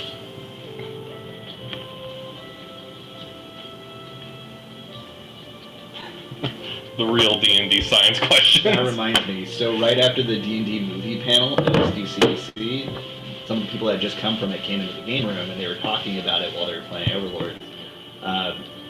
And they said that it actually looks like it's going to be a good actual D&D movie, and they showed a scene from it where they're trying to cast Speak with Dead on a skull, and they keep doing it wrong. And I'm like, oh, that sounds very much like D&D. What did they do? They didn't elaborate. That was all they said. But I'm like, okay, that sounds fantastic. Missing a jaw, the That's jaw or pretty something. much what it is. Or they're asking the wrong questions, I think is what they were alluding to. But Pretty cool. I mean, it's fucking Hugh Grant as a rogue. Yes. I don't know I know the name, but I don't know the British face. actor. He was Married to Elizabeth Hurley. That's ability. Notting Hill. Yeah, Notting Hill. Bridget You got Jones's Hot daughter. Walker. Yeah. Love Actually? Love Actually. The Prime Minister. Mickey Blue Eyes. Oh yeah, Mickey Blue Eyes. I forgot about that shit. Like Wasn't every he- single British romantic comedy ever. British, boy. British Jones. Alright. Millie gives up Yeah, on the that's it. mysterious... Oh, nice. Mysterious, positively charged goo. Michelle Rodriguez as a barbarian and Chris Pine as a bard. Anyway, go ahead. Yeah, those two I recognize. But, yeah. So, we'll clean up and give up because I can't figure out what would cause... What else did you find in the box? Just the key. See, if we find out where the key goes, that might tell us who it is. What did you find out about the key? Nothing yet, because you said it wasn't a downtime activity. Okay. I didn't know if you wanted to do anything with it. No, we do, but... Do we have the key, though, or does it I have the key. You have the key. Yeah.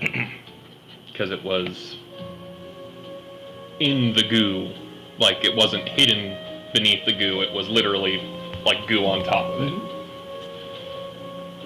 But... yeah, I guess then once those tests are done, Millie's going to wander the house and just chest every keyhole she can find until she finds the keyhole, including breaking into Sid's room. Actually, as you walk in, you see Kevin dragging a ceramic tub down the second story, from the second story to the first story. Why are you going Like to the literally first dragging floor? it. Okay, you just hear boom, boom. Oh, hey, Millie. You step on the way down. Yep. Hey, You Millie. see it looks like it's about to start cracking, by the way, because it's fucking ceramic. You know any place I can put this tub that is kind of out of sight in the back? Millie's just gonna push Deus towards Kevin.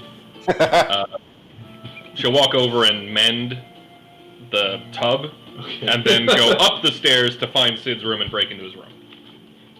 Okay. KT. The backyard's all cleaned out now, and it's very secluded. So if you're trying to hide something, it might be the place to go. Oh, perfect. Mind helping me with this tub real quick? I think I can do everything else myself. Yeah, sure, but you should probably put this back in the bathroom if you want to, use your pubic stone again. You need water in here. Oh no, this is to take care of that problem that I had earlier.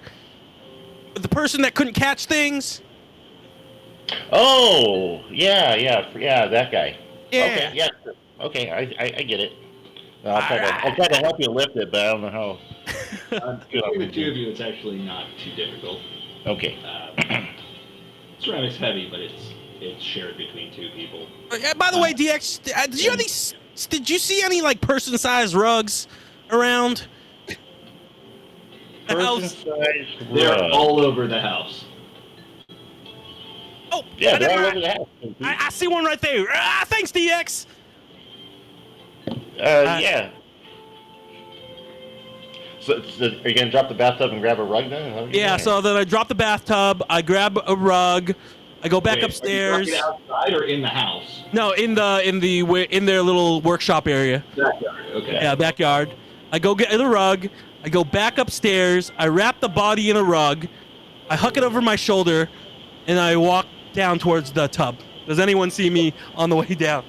Yes. In fact, you carrying a rug out of the house, a rug that is leaking, by the way.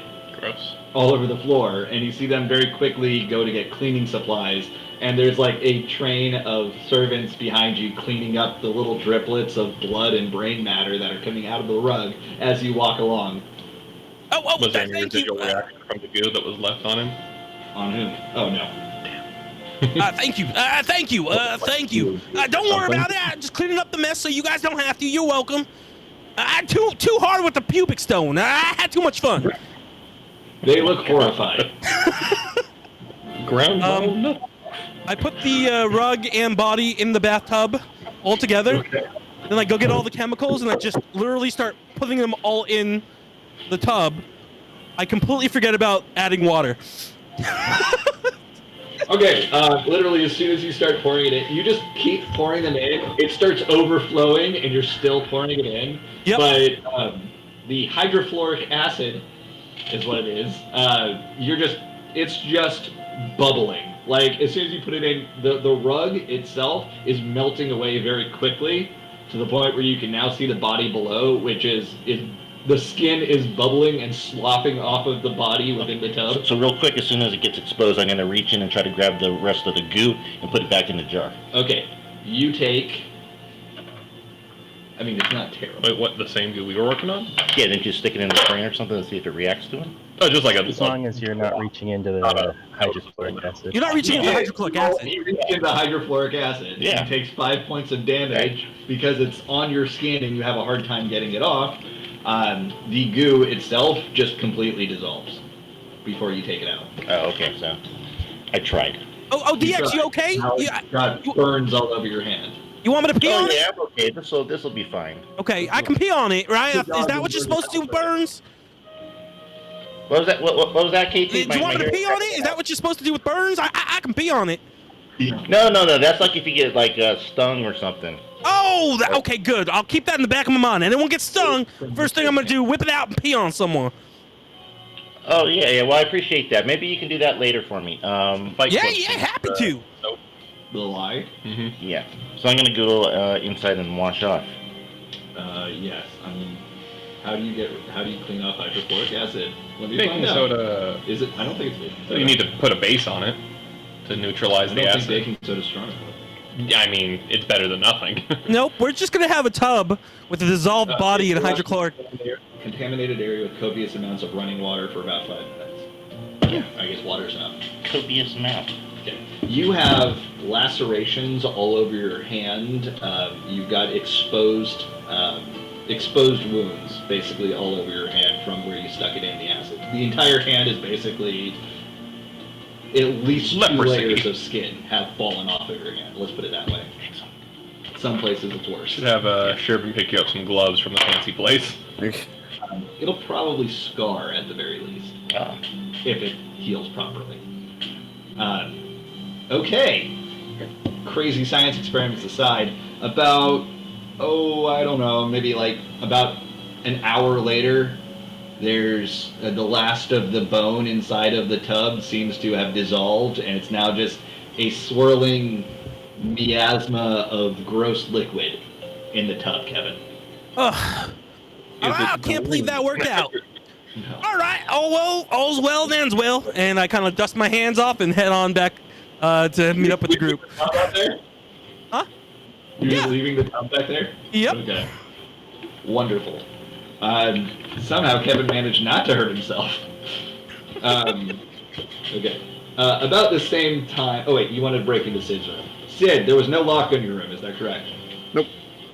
There's no lock. And that's the same room that the previous head of house would have been staying in, right? I assume so. I figure that's where Fremendane would have pointed me towards. Yeah. That was not Fremendane's room, but that was the room where... No, I mean, he would have pointed me towards some master bedroom or whatever. Within the room, you find Sid's belongings. It seems like he's made the room his own slowly.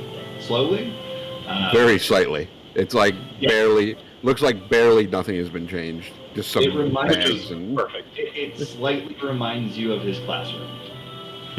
But beyond that, it seems like a stuffy Ishgardian house. Cool. Does that sound accurate to you? Yeah, he would not have spent much time in there at all other than just putting his things down. And papers and books everywhere. Yeah. I'm going, there's a desk in the room, closet, under the bed, behind every painting. Looking for anywhere that this key might fit. Okay. Yeah, that Homer gift is pretty much what happened to your hand. This one. Oh, okay. Yeah. One of the most terrifying Treehouse of Horror episodes, but...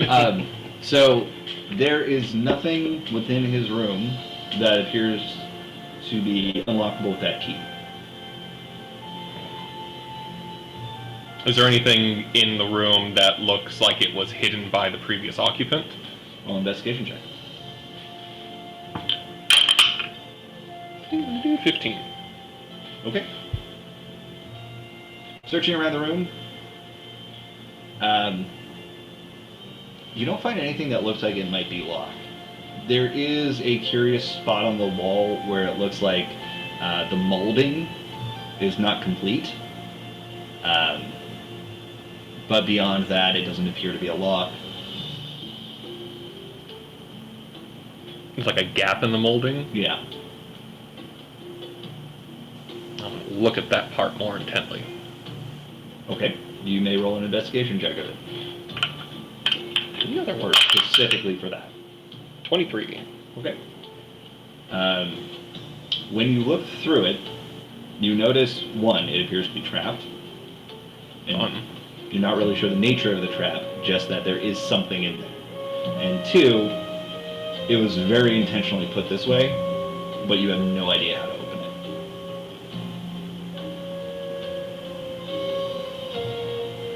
How big of a gap are we talking?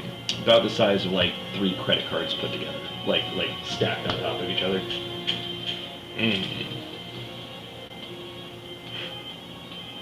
Okay, so then that's the only thing I see in that gap is a trap. As far as you can tell.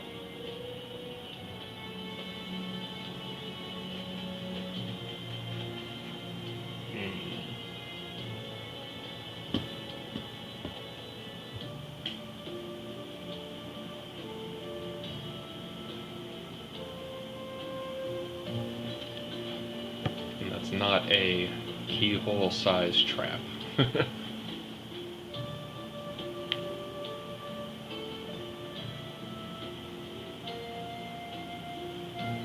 Can I make out any distinguishing features of the trap itself? No, you cannot. The nature of the trap is completely foreign to you.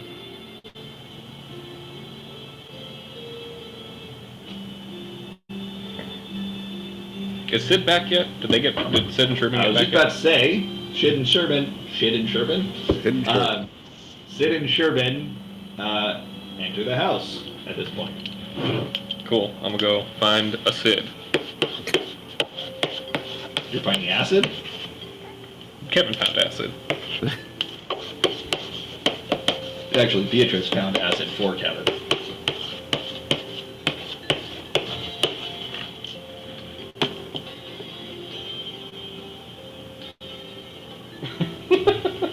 What was I that? just wrote that, and that was the facial expression. I didn't see his expression. That one? Okay.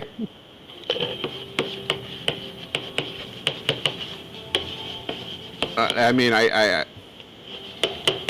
And I'll hold up the key so it is clear that I wasn't just snooping for the sake of snooping.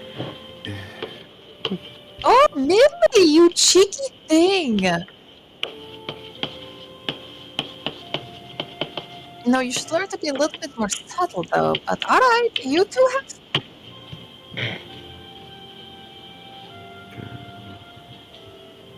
Oh, fantastic. So I've been sleeping beneath a trap. Yeah, so Millie will lead Sid and point it out. Okay. As you're headed up the stairs, there's a knock on the door. Beatrice comes from out of nowhere to answer the door. Out of the dumbwaiter. What are you doing there?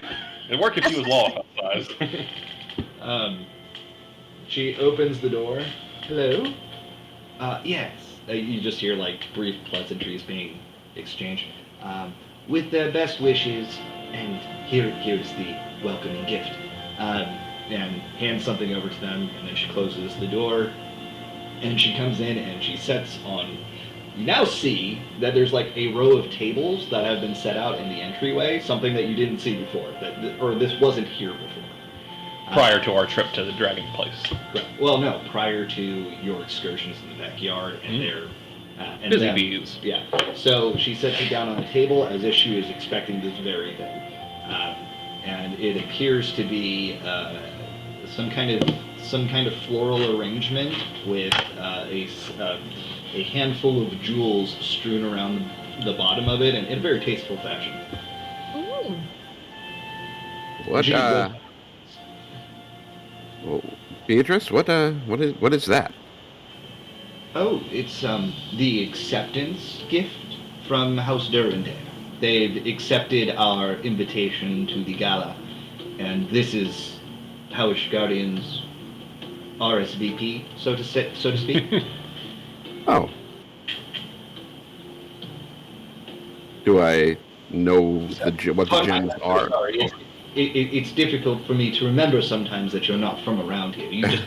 You fit in so well.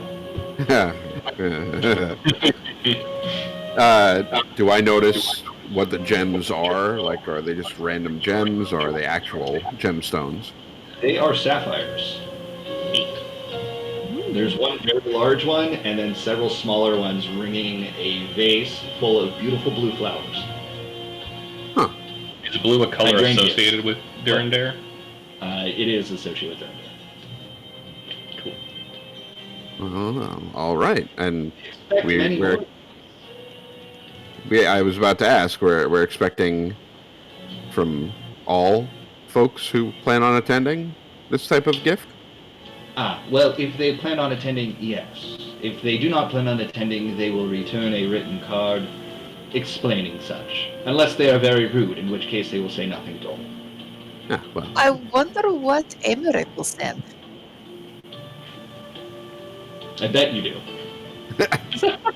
His broken rib. Rips it out. Here! a couple of teeth. Probably a simian. Yeah, there you go. All right. That's interesting, but all right. Okay. So you guys continue upstairs? Yep. And I'll make sure Sherbin accompanies in case this goes poorly and explodedly. Sure. Okay. You look around the room and you show Sid specifically where you find the trapped area. It appears to be small, rectangular in shape, about that thick, roughly that thick, and about that high. And it looks as if something can be slotted in there, but what, you're not sure.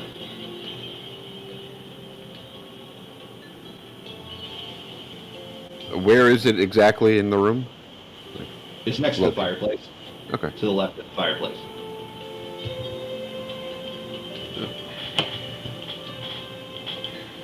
And it doesn't look like the handprint piece that. Look like that. No. Well, this is certainly interesting.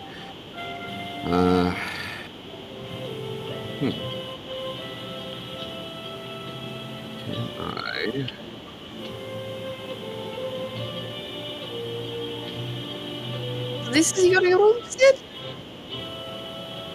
What was that? Sorry. This is your room? Yeah. I mean, I don't really spend too much time in here, but yeah. Alright. And why you two put me in to your bedroom? Apparently, while we were gone, Millie decided to search around for, I assume, the home for that key, and there seems to be some kind of trap door. This sounds like a trap. Can I cast detect magic on the door? Laurel or Hardy, the straight man? It was Laurel, right? Stan. The straight Laurel. man. Yeah. Laurel. Yeah. So I just picture Poe as Laurel and all of you are Hardy. That's kind of how I see this. Magicking. Oh, detect. Okay. It is magic. Just the hole in the wall, Yes. or The hole in the wall and the trap inside of the wall. The nature of the magic is unclear, but it is magical. you said it was next to the fireplace? Yes. Investigate the fireplace, see if there's a keyhole in the fireplace. Okay. There's a lot Or of in the mantle. It is a well-cleaned fireplace, but still you Not find fire soot. pokers. No, there's fire pokers. No, I mean the fireplace is clean, but the fire pokers are dirty. The fire poker that was dirty, you found in a fucking storage in the basement, guys. Come Yeah, on, out give of the man sight, a out of little mind. slack. You No, already he was murdered lazy. him. Like, I could wash this, or I could hide this in the basement. You already murdered the man. Don't besmirch his job, okay? All right. So. All right. Well, I would step back. Well, was there anything of note about the fireplace other than that it was Nope. sooty and clean? No keyholes. Sherbin's gonna go out of the room, but keep the door open so she can poke her head in and just see what's going on. Wait, you left the room, but you're looking. Oh, you're From the like doorway? trying to get out Yeah, of the way. just looking in. Yeah. I would follow Sherbin, Millie. There's another knock at the door, and you hear Beatrice go to open it, but you guys continue with what you're doing. I'm gonna look, so if the fireplace is, if it's next to the fireplace, what is opposite that trap? His bed? And his bed's up against the wall, or is it like in the center of the room? His bed up against the wall. And it's a 4-poster.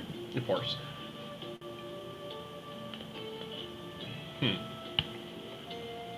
What are you doing? Well, Besides nursing I your would hand. I would come out of the bathroom, and if I would hear stuff, people talking in Sid's room, I would go see Sid, because I wouldn't need to find him. And you were on the second floor, or the third floor, right? Because that's where Sid's room is. Oh, okay. Well, then Right? I would, Yours is on the 3rd floor. I think that's what I Makes said it sense. was. Yeah. Yeah. yeah. Well, I would go up there to see if he's Okay. back. Yeah, you hear them. They're not exactly quiet. Oh, okay. Well, I guess I'll walk down the hall and see Sherbin and sit around and say, "Oh, hey, everybody, what's going on?" You just see Deus wave with a ridiculously mangled hand. Well, I mean, we were trying to figure out what happened to your hand. Oh, that reminds me. Thank you very much for bringing that up, Master Alcido. I have good news, bad news, and then some more good news. The good news is that Millie and I might have found one of your distant relatives. I'm going to hand him the jar. The bad news is I tried to get another piece out of Fremendane's skull, but I kind of hurt my hand a little bit. And I'll hold it up with all the nastiness. But the really good news is that now I can come to you for some healing. And I'm just going to like this. I love this game so much. You know, I didn't know what I expected, but that's not as bad as I guess it could have been. And Thinking. I will cast Cure Wounds on Deus first. Okay. The wound begins to heal itself. You heal of all of the damage that I gave you, the 5 damage, and you see the skin begin to stitch itself. It's less painful, but it is horribly scarred. We maybe we could see what we could do about that later. But first of all, I plan on trying to take care of this trap. So if things go awry, I'd rather you guys not be in the line of fire. Oh, okay. Well, I'll stand here by you, where I should stand. Where's this all happening? 3rd floor. Or So you would have just been coming into the house from the outside at this point. Oh. At which point you actually see Beatrice closing the door, and in her hands she has what appears to be another gift basket. Oh, is that for me? Thanks so much. It's for Master Alcido. It's for the Verdelane household, and I will put it right here where it belongs. And she sets it down on the table. Hey, where is Master Asilo right now? I believe he's in his room upstairs. At least that's where the commotion's coming from. I hear men and women in there, so it sounds like he's having a good time. Oh, I never want to miss a good time. I'm gonna head up there. Hey, thanks. Actually, there's no men up there, are there? I just realized. Sorry, go ahead. Yeah, thanks. I'm gonna head up. It's the jar. Yes, Of the jar. dead person. You see that the gift basket that she put down seems to have a large, a thin but long shield with the crest of House Fortemps on it. And it's surrounded by various citrus fruits.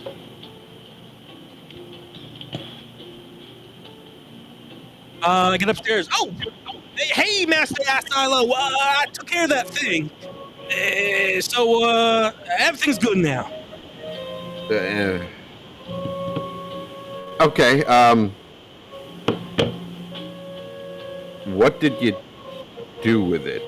It is a kite shield. It's dissolved in the tub outside, in the work area. And what did you do with the tub? And what was inside the tub? No, it's still there. I mean, as long as no one can see anything, I don't see a problem. You left a tub full of caustic chemicals in the open? No, it was free. I didn't pay anything for it. Brilliant. Well played. We'll address that in a minute. Hey, what are y'all doing? That bee girl said there was a party up here.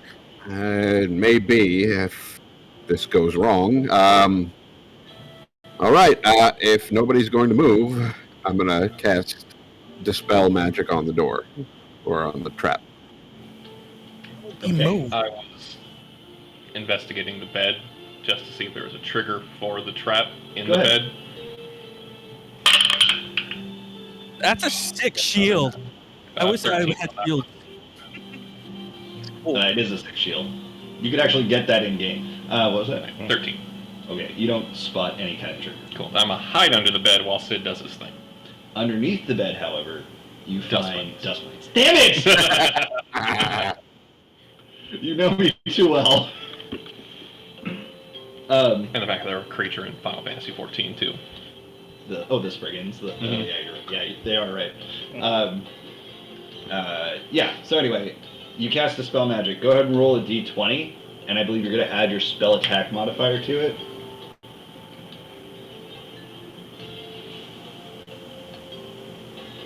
If it's above 3rd level, yeah. Mm-hmm. 22. Damn. Okay.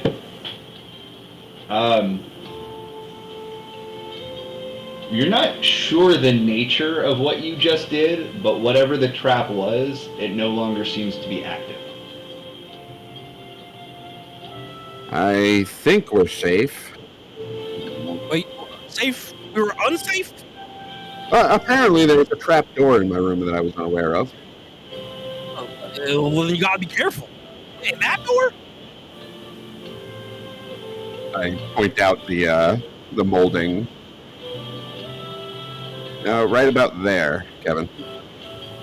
I'm pretty sure that's a wall. You're a little confused. I get it. I mean, I know you're a brilliant man, but yeah, you know, it's a new house.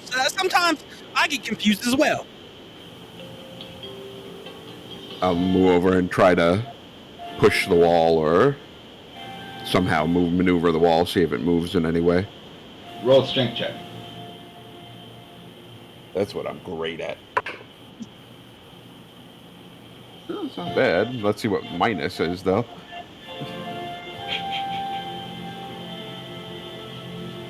$13. Okay, the wall does not budge. I told you it's a wall. What? Key in Am I the only one crazy around here? Kevin, it might be one of those mushroom situations. Oh, a room without any doors. Oh, I got it. Yeah, I said, you want me to give it a try? Feel free. Oh, I'm sorry, Master Ass Silo. DX and I agreed. We should be calling by that name. All right, here I go, and I give it like a really hard push. Okay, roll a strength check. At 20. Ooh. Nat 20. At 27, technically. Wow. You. Oh, there's a nat. Let's do it. All right, you push on the wall as hard as you possibly can, and it doesn't budge. I don't know. I just don't think it's a door. It might be a mushroom. Oh, maybe it's like that, like your thing downstairs. Maybe there's something we need to do that's special to make it open. You know, like I don't know. Shouldn't it have some key if it's a door? Well, Millie Have has you a tried key. knocking? Oh, I knock did try on the door? the key and it didn't do anything in the trap area. I knock on the door. Did Or knock Sid on the- try the key? No. Okay, you knock on the wall. Mhm. Nothing seems to happen, but you do hear Beatrice down below saying, "Coming!" And then she goes to open the front door. No one's here. Aw. I don't think knocking did it. Is there a key or something? Millie will hand the key to Sid and gesture at the wall, see if it's typecasted.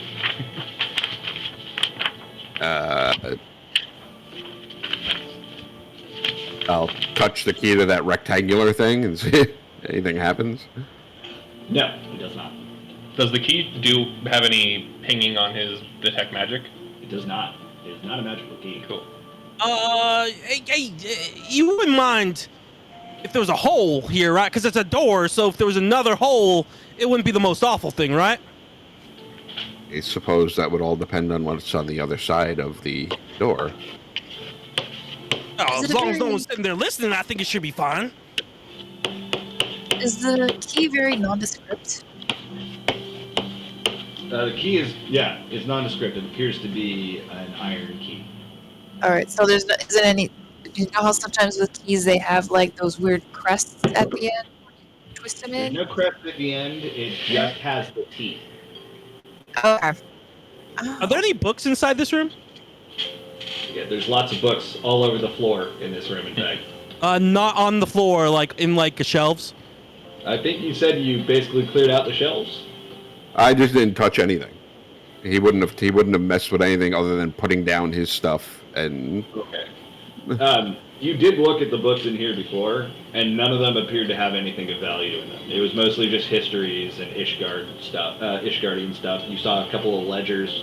Well, not a couple of ledgers. You found an entire couple of shelves full of ledgers for various mercantile enterprises. If this were a door, where would it theoretically, like, in terms of the house, what would be in that direction? Are you asking me? Yes, I'm asking you. Yeah, gauging for misleading dead space in the house. If you were to check floor plans or look at it from the outside based on where your room is, it's feasible there's something behind the wall. I mean, there has to be some type of switch to like activate it, right? Since there's no keyhole. So let's just try the books first. And then Kevin just starts like pulling all the books off the shelves. Hey, right? Someone read a story once where there was a catch in the book and it opened up a door. I remember. He's pulled every single book off every single shelf. Okay, so it wasn't the books. the shelves are now bare. Is there any kind of like sconces or anything at the fireplace that could be manipulated? There are. There's a couple of candle sconces next to the fireplace. I mean, they're all over the walls, every several feet or so, but there are ones on either side of the fireplace. Do either of them move? They do not. Oh, I got you, Professor. Kevin starts breaking every single sconce off the wall, trying to twist anything that's hanging on a wall and like twist it until it breaks off. Okay. You now have only the two sconces next to the fireplace left. The rest have all been pulled out of the wall with significant damage. I don't think that was it either. Maybe is the fireplace bricks? It's not brick, it's marble, actually. Damn it, okay. Is there anything else that Kevin can like pull off or like try to twist to like conceivably that might contain a switch pulley system for the door? I mean, conceivably twist anything, but Deus. nothing seems like it might work. Pulls the bed. Maybe it's the bed, and he pulls the bed like across the floor on the other side. He kind of like chucks it. All right, it makes a scraping sound and reveals Millie, who's hiding underneath. No, I came out after. Right. It reveals where Millie was laying, and there's a Millie-sized shape in the dust underneath the bed. I think I'm all out of ideas. I'm sorry, Master Ass Silo. Silo. Deus, I figure it's got to be some kind of mechanical issue at this point. Is there anything you might be able to think about or think might trigger it? I would definitely take a look at it for you, my lord. And then I'm going to go take a look. And Millie, come over here. Help me check this out. I'm going to very not Kevin-like start dissecting the wall around where the trap is. Like if you're putting in a drywall patch, you cut it out, take out the bad drywall. Like I want to see the mechanism so that Deus and I can see the mechanism and see what it is actually tied to. Cool. As you use your tool to begin cutting out the wall around it, you get maybe a half an element before your tool stops. Okay. Dagger. Same thing. And your dagger comes out blunted. Eat. Toss. Useless now. It flies past... Kills another house servant. No. I was going to say it flies past Sherbin's head and hits the wall and clatters to the floor. Can't toss things that hard. I have 9 strength. That's why I said it didn't stick in the wall.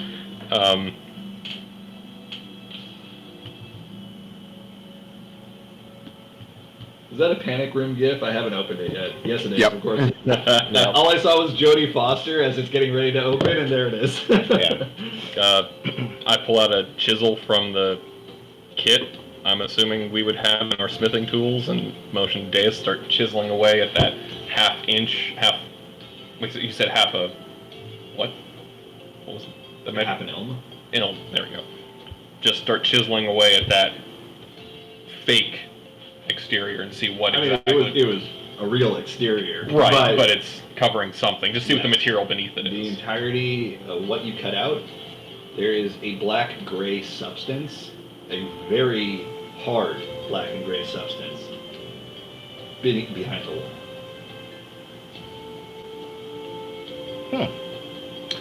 Well, looks like somebody doesn't want us to get in here. Look like it continues. Okay, so where the fireplace is it the wall that the fireplace is attached to? Or is it the wall next to where the fireplace is? It's the wall the fireplace is attached to. Crawl in the fireplace, see if there's like in and then like a secret tunnel in the fireplace. Very perceptive. You climb into the fireplace and there's nothing. There's blue, and you can look up and maybe climb out the fireplace that way, but you might get stuck. Have we seen like a seam in the... Semen? No, a seam in the fireplace. No. No, okay. Were there any, apart from the flue, was there any switches or anything in the fireplace internally? I would say that you've searched the entirety of this room for switches and levers at this point, and it does not appear there are any. Hey, what's that black stuff? That's racist. Yeah, well, it's a type of metal I haven't really seen before, Kevin. It's stronger than the steel because it blunted Millie's dagger. So, and it was metal, or does it appear stone? It's hard to tell. What was it? I couldn't hear you, Daz. Magnetic. It's hard to tell if it's metal or stone. Does it respond to magnetism? Hold that thought.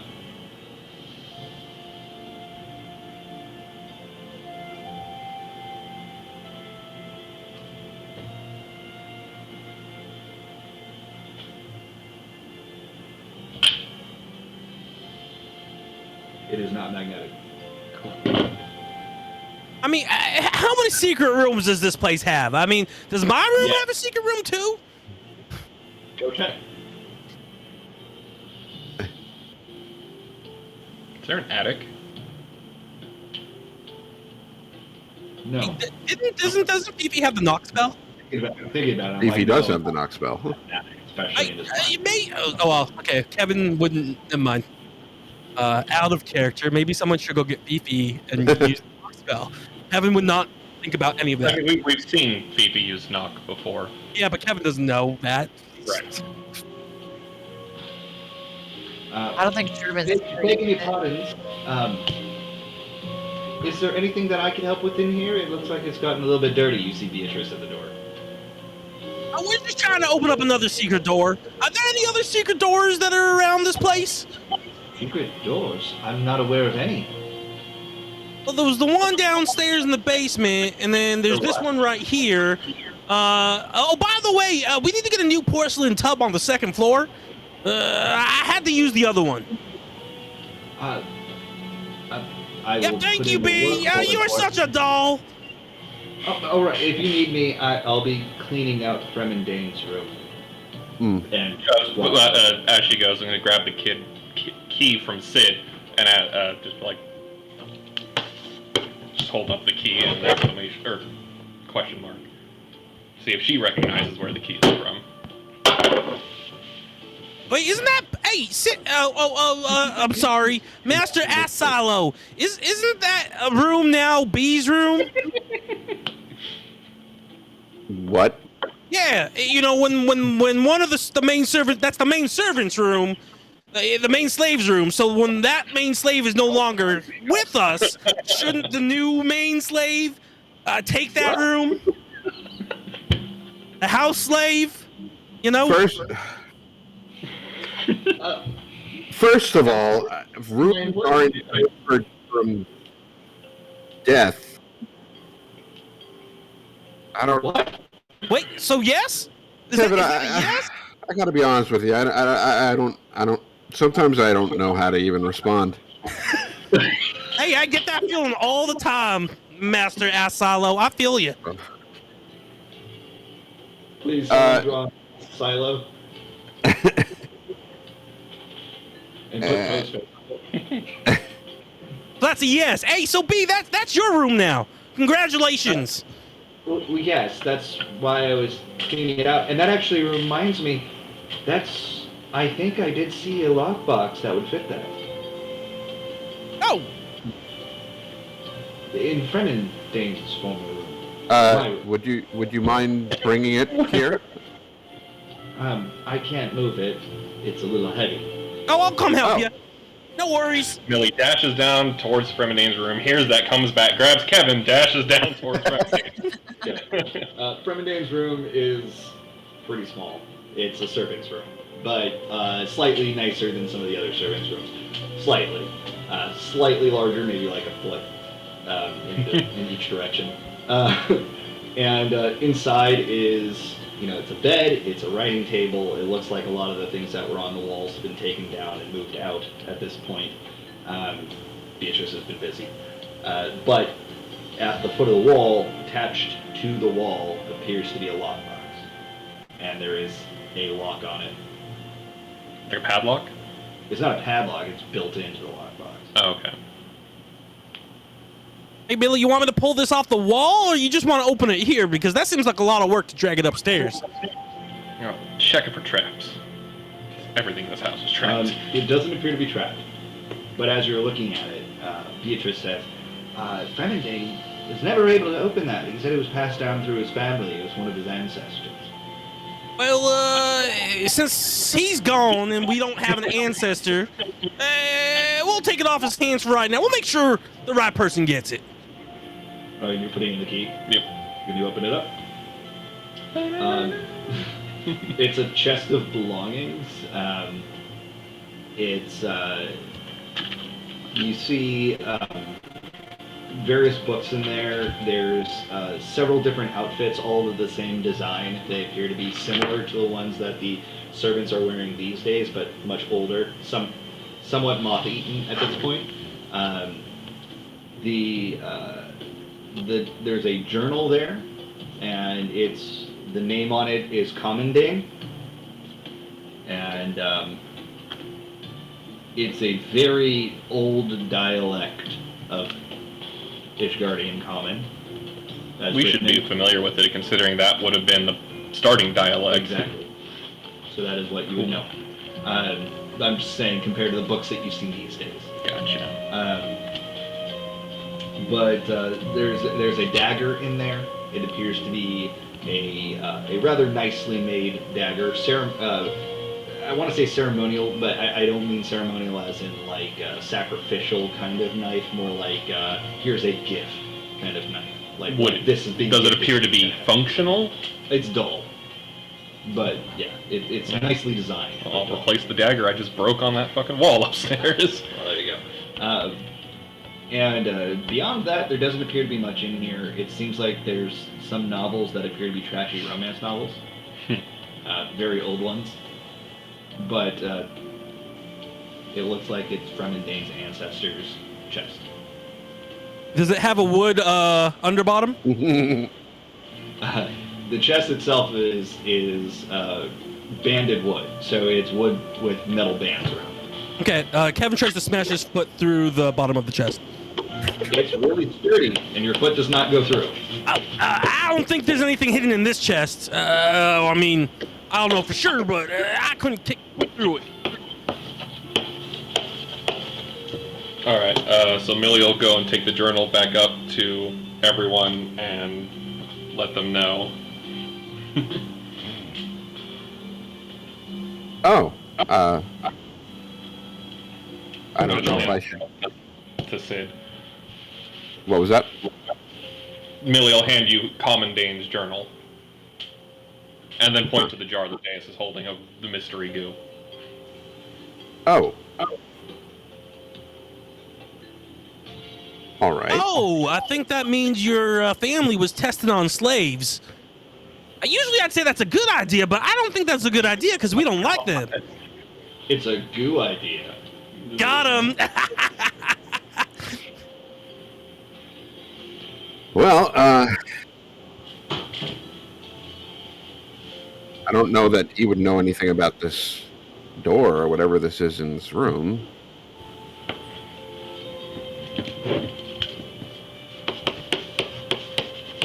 Yeah, well, I mean, like I said, I tried pushing it. If there was a handle, I tried pulling it. I don't know.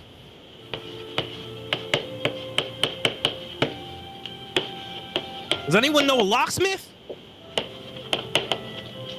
I don't know that there's even a lock mechanism to pick. Well, how is someone supposed to open up a door if it has no holes, no keys, and no lock button?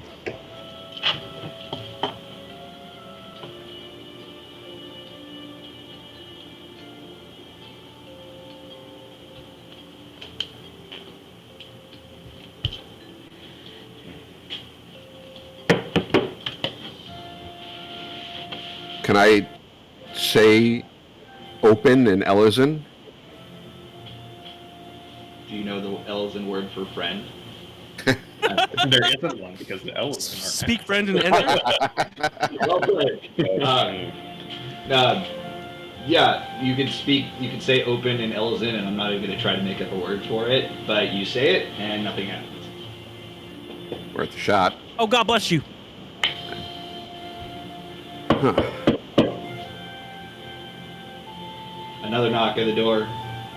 You hear Beatrice's shoes clacking on the marble floor as she goes to open it. Oh, I think you might be getting gifts. When I was down there, there was a large shield, and I was going to take it up to you, but B was being kind of a... I don't know how to say it. Just, not the way I expect slaves to act. She wouldn't give it to me. I don't know. Anyway, it might be another one of those gifts. Yeah, those are the acceptance gifts from the other houses and those that we invited for this party. Wait, you throw a party and they give you a gift before they even attend the party? Apparently that's the custom here. Rich people make no sense. I want to be one of them.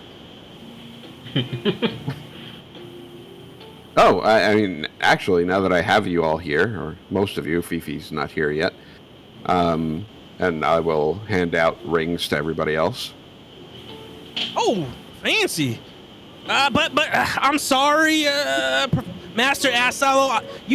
I'm already married. I think it's real nice. Maybe I don't know, Sherwin's rubbing off on you and you want to have all these wives and husbands, but look, I just couldn't do that to my sweet Georgine Twain, Kevin, it's not a wedding ring. It's the signet, the symbol of House Verdelaine. Oh, does it do anything? Well, I'm hoping that if you need it or if people see it, they'll realize that you're a member of this house and not give you too much hassle if it can be helped. Oh, wow, that's mighty kind of you. And Thank you, Master. Oh, go ahead. You're sure, Sid, sorry for interrupting, Kevin, but you're sure, Sid, that you and only you had anything to do with these signets? What do you mean? Your brother didn't have something to say about these rings, did he? No, this was my choice. Okay.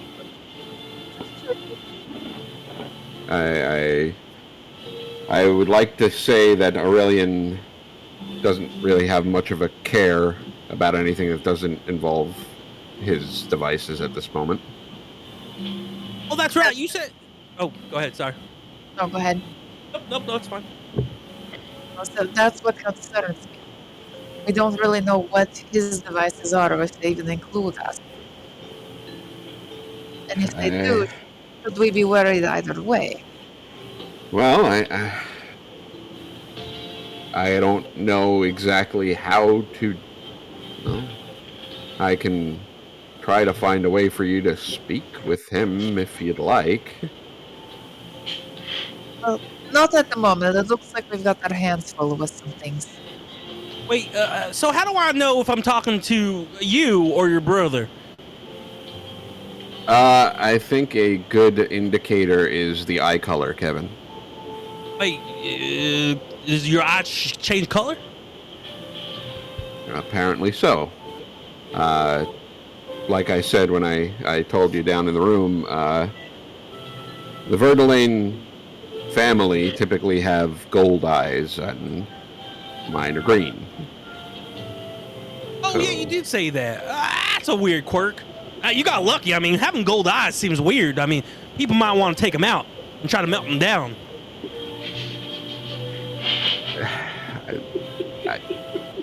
That's very wise, Kevin. Oh, no one's ever called me that before, but thank you. You know, I think this Master Ass Silo thing's really wearing off on you. It's a good look.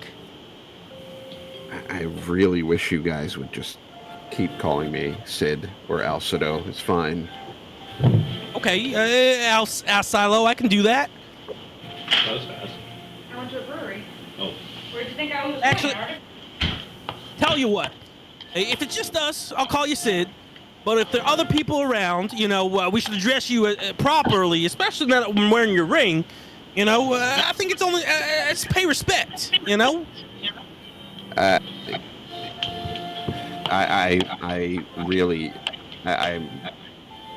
promise you, Sid is perfectly fine in any situation. Oh, stop being so, you know, what's that word, shy. It's okay. I mean, take on the role. You're a rich, wealthy house owner now. Something to be proud of. We'll cross that bridge later. Unless anybody else has any idea about this entryway.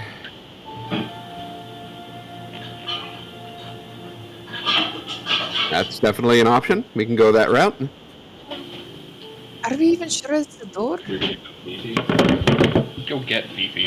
Whoops. I can't figure out anything else it would be. Get Fifi. That's what I meant to write. Okay, so for the sake of expediency here, the next 2.5 days go by. We'll say that a lot of the downtime stuff that you wanted to do will happen during that time. Fifi, you finish describing your spells and you come back to the manor. You guys want to do your thing? You can do that now.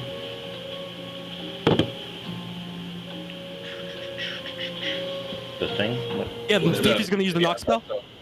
Yeah, Millie will lead Fifi up to the room, point to the weird wall of mystery material. Okay. So, Fifi, what is this? You guys been trying to get in here? They say it's a door. I think it's a wall. But if it is a door, we tried everything to try to get in it. And the only way we think we can get it is with your help. I don't know why. They say you're good with doors. Kevin, did you try knocking? I tried. Nothing even happened. In fact, it was the first thing I tried. Let me try. I'm gonna go knock as I cast knock. Okay. It does not open. It's. I guess can I arcana it or something?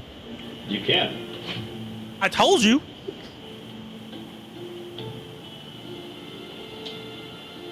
What you sense is not magic. Go ahead and do your roll, sorry. It's 23. 23? Yeah. Okay. You don't sense magic so much as the absence of it. It seems that whatever's going on with this door happens to include an anti-magic field. So your knock spell will have no effect. So the store is like a so spells and stuff are not gonna work. Hey, are you in a tunnel? Maybe. All right, so anti-magic. I really don't know what that would mean. I mean, it means nothing we cast on it'll work. Maybe try like an axe. Yeah. You got an axe?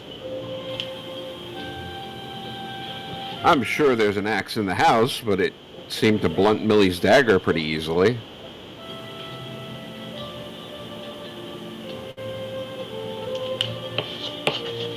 I go get one of the axes in the house. I'm sure I've seen around the last few days. Yeah, you saw an ornamental axe that was hanging on the wall. Yep. Sid, Professor, can I use this? I don't see why not. Let me take a swing. Okay. It like clangs onto the wall. It bends backwards a little bit and is vibrating so much that your entire body is now vibrating. Oh, hold on. Let me try a little bit harder. Try to swing harder. Okay, So it stupid. breaks the head of the axe off entirely and goes flying back and lands in the middle of his bed, just kind of like right through the sheets, cutting part of the mattress. Oh, I don't think the axe was supposed to do that. No, I don't think so. It's just like, I'm so fucking done with this. How do you always find the perfect gift? Yeah, seriously, and it's quick too. So quick. It's a gift. Well, yeah, I don't know, guys. I think we tried everything. Just know there's some really strong door.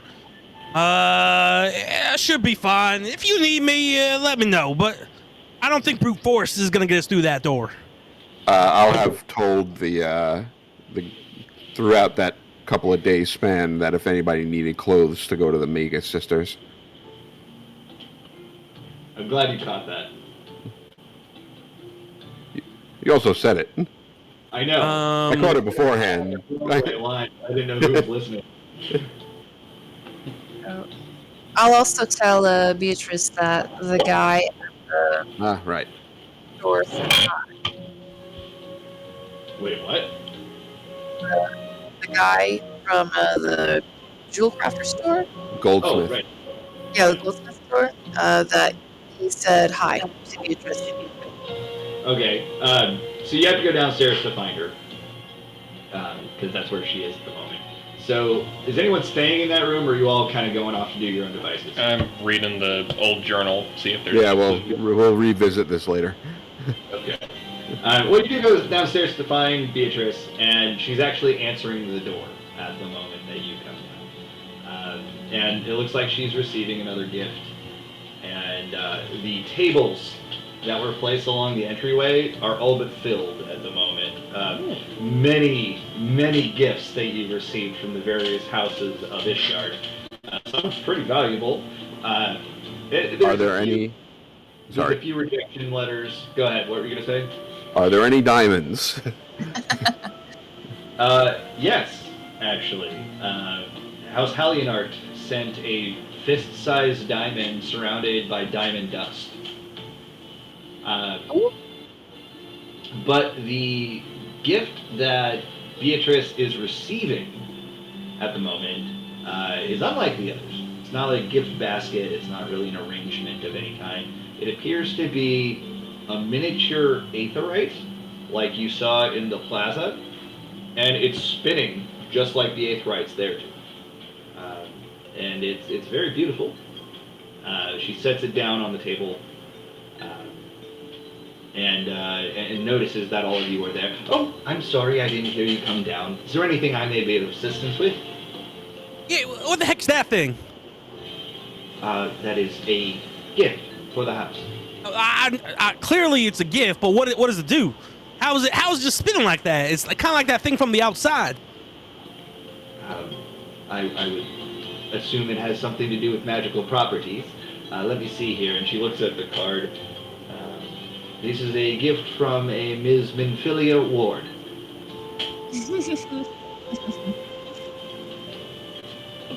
Huh. That's really interesting. Who is she affiliated with? Her surname is Ward. I'm not actually familiar with it. I didn't know you had a child, Master Asilo. I didn't know you took on a ward.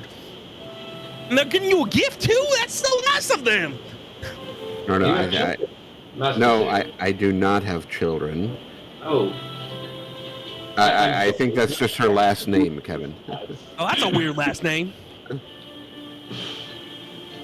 Are these gifts ours?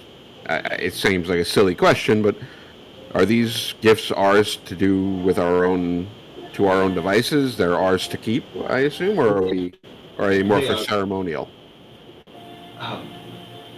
Well, the acceptance process is ceremonial, but the gifts are gifts in every sense of the word.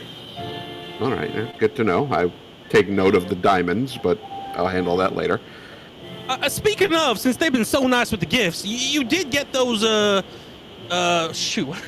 I will say it is customary to leave these out for the entirety of the gathering. Of course. The house is like showing off to the others. What were you asking, Kevin?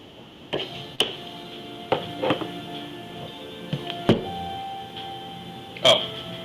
Kevin? Oh, yeah, AB, you did get those, pinatas, right? You said I could help with planning the party. Yes. We did bring in 16 pinatas. Perfect. And we're filling them with candy, right? Yes, if you would like us to fill it with candy rather than copper coins, we certainly can do that. I was planning to set them up in the backyard.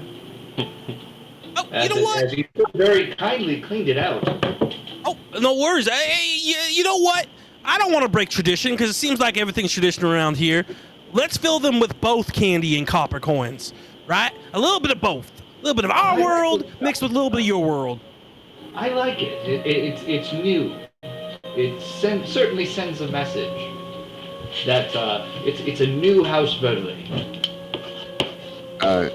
Kevin, did you get rid of the tub in the backyard? Oh, I noticed that. I was planning to move that later. I'd be really careful. The stuff in it hurt DX's hand, so might want to make sure none of that liquid gets on you. Oh, maybe I'll have one of the other servants move it then. Yeah. I was gonna say one of the lesser slaves should help you. Already. Who should help? One of the lesser slaves. Get one of them to do it. I wouldn't want us to hurt our new prom. We don't have slaves here, Master Kevin. Just have them flush it out with a lot of water before you try to move it. It's filled to the brim. I'll see what we can do. Okay. There's another knock at the door. It's a very busy house. But this time, it's not a gift, per se. It is a delivery from the Mega Sisters, from the Little Prick. And there's garment bags that are being delivered and handed to Beatrice, and she sees that they are addressed to Sid and to Sherbin.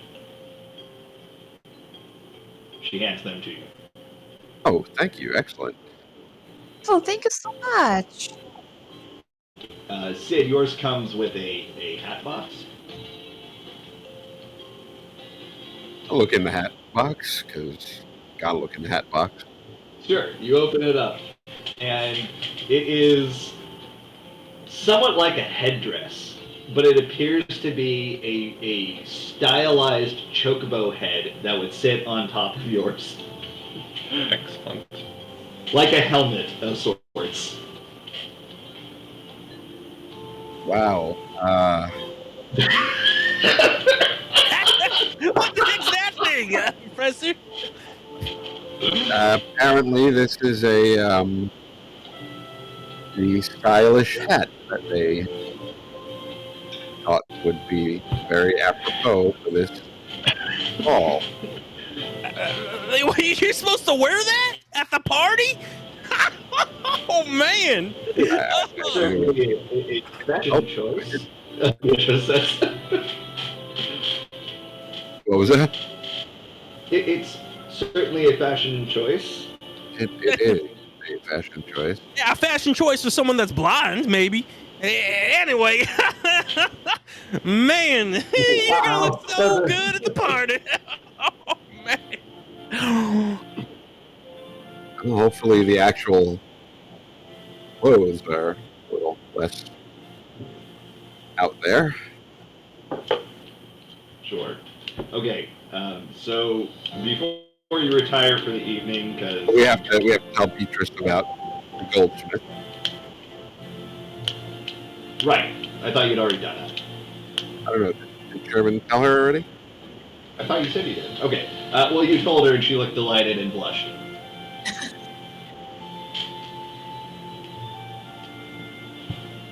Okay. Before you retire for the night, would anyone like to do anything? The ball is in 2 days. Yeah, during my time, since I found out that there was pinatas in the backyard, I'm gonna go back and fix the fence.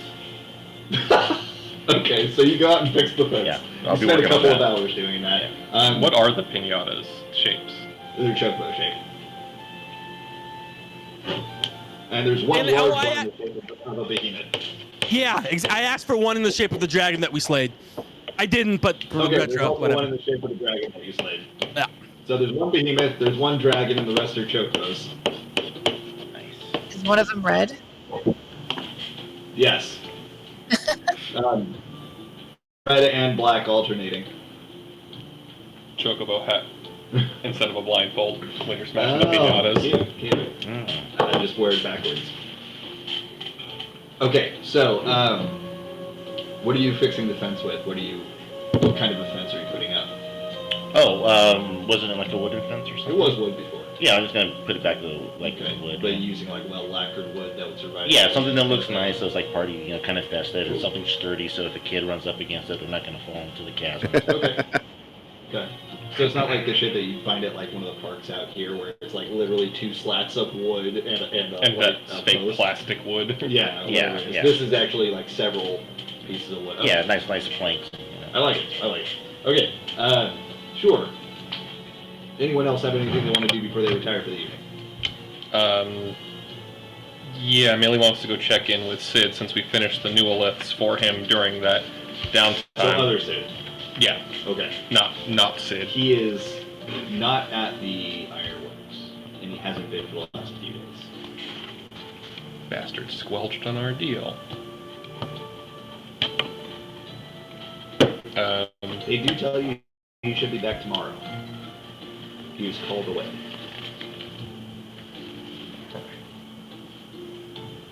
So I'll go up to wherever I saw him last in that workspace. That's not his office.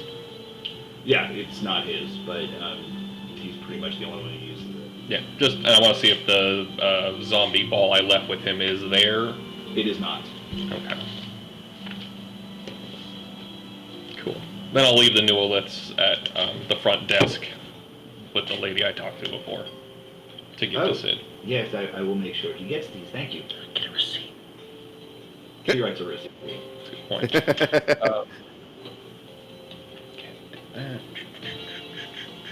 Anyone else?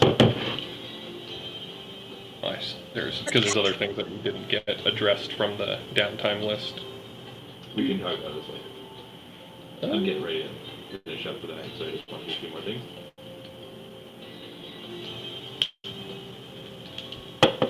Find an alchemist, ask him about the eyeballs, TMN's eyeballs. We do that next time. Sure. Okay. So, Sherbin, before bed, curiosity gets the better of you, and you take a look at the dress.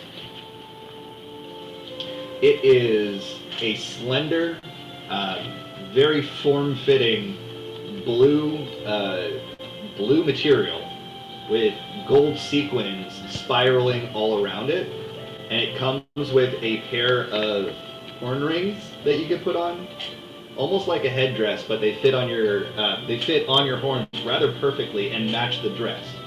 And the dress is so sleek on you that it's like you had to be poured into it, kind of thing. Wow. It's better than you imagined it would be. As for your Sid, your suit Sid, it is very tasteful. It is long slender slacks with a line of gold running through the sides of them. It's navy blue slacks. You have a white shirt with a blue vest on top of it, and the suit coat that goes on top of it, plus an overcoat that goes on top of that. All very fashionable, very modern. A lot more so than the old garments that you were given previously. And as much as you hate to admit it, when you put on the chocobo hat while wearing the suit, it looks like it works. It works. All right. Anyone else have anything they want to do for the night? Millie would want to check the gift baskets to see if there's anything from the Garleans that we're visiting. The Garleans have not responded yet. If they received their letter, there's no acceptance or rejection letter yet. I guess I'll oversee the disposal of the acid. Smart. Sure. A couple of the servants, wearing gloves, appear to be heavy-duty gloves that they use for cleaning, pick up the tub and pull it over towards the side of the cliff where Deus is building the fence. So they go to a section that hasn't been built fully yet, and they just shove it over. The entire tub goes over the side of the cliff. Sure. None of them seem to have been harmed. I'm gonna. It's like a little home scream. Says, thank you. You're welcome. Any Thank you, vapor or or was that anything, Balfour? I'll That was press me. I'll press the digitation away. What do you press the digitation away? Any like splashes or vapor or anything that. Okay, comes- sure. Yeah, you make the area safe from the hydrofluoric acid. Jesus Christ. I can't believe you Breaking Bad this game. All right, cool. Oh, Anything else? before we end for the night, I don't know if it was mentioned in the downtime stuff. Did Sid find anybody who was able to make any kind of armor out of the dragon wing? We'll address that next session. Okay. Okay. As you all bed down for the night, you find that sleep takes you much more quickly than anticipated. But in the place of your normal dreams, or nightmares in some case, you find yourself floating in front of a very, very large crystal. And reverberating in your head, you just hear the words, hear, feel, think. And you feel as if something is pulsating within you as if light. And just as quickly as the dream began, it ends and you wake up fully rested the next morning, which is where we'll pick up next week. All right, cool. Cool. That's it. Good session. Well done. You guys make me laugh. So there's one day now between now and the party. No. We're actually Well, on the today- we're on the earliest. You have Party. today, you have all of tomorrow, and then it's tomorrow evening. So Gotcha. the gala is tomorrow So a evening. day and a half. Yeah. After you woke up, it's today, tomorrow day, then the evening is the gala. Good stuff, guys. Since it might be relevant for people's planning, do you have a reward from Emmerich? Yes, that was delivered. So you are all given passes. They appear to be driver's licenses of some sort that guarantee free passage upon Ishgardian airships. Oh, you got a multi-pass. Aw. In addition, you were given 4,500 gold pieces. Wow, each. Oh. That's very generous. Total. Each. Good try. All right. So how many ways are we splitting that? Is it 10 still, including party fund? Because 10 was including Dale, and was including Genbu, and Omega, right? All three, and Inti. I think the Yes. 10 included absolute max. Right. Okay, so 1, 2, 3, 4, 5, 6. Omega 7. Oh, we still factor in Dale in P. Dale's yeah. doing his own thing. Genbu? And well, I figured Genbu would be 8. Okay. Dale's doing his own thing. Because there's Okay, 7 then of one us for the all. group fund. So it would be 9 total with group fund. Sounds about right. So Okay. 40. What was that? 45,000. 4,500. What? 45. Nice 45,000. 4,500. That's an even 500 then if it's 9-way split. Yep. 500. 500 per. Woohoo! I'm rolling in cash. Is it really? Yeah, we were talking about like I said 500. 500 Perfect. even per person. Wow. Okay. Well, I guess I picked right. All right. Good session, everybody. Yeah, Thanks very good. much. Fun. That was Thanks, guys. Nice. Welcome back. I guess it was only a week that we missed. It just feels like it was longer. Well, yeah, it's been long with this thing going on. Yeah. Busy. When you go to and- SDCC, man, it feels like that's 2 weeks. So Yeah. that's why. It was super fun. I went to Hall H on Saturday. That's like the big thing where you have to camp for like 24 hours to get into it. So we actually did that this year, except we had people holding the line for us. So it's like we'd swap out, people go sleep. I worked until 6 at the demoing games, and then I went to the line. I just slept in line.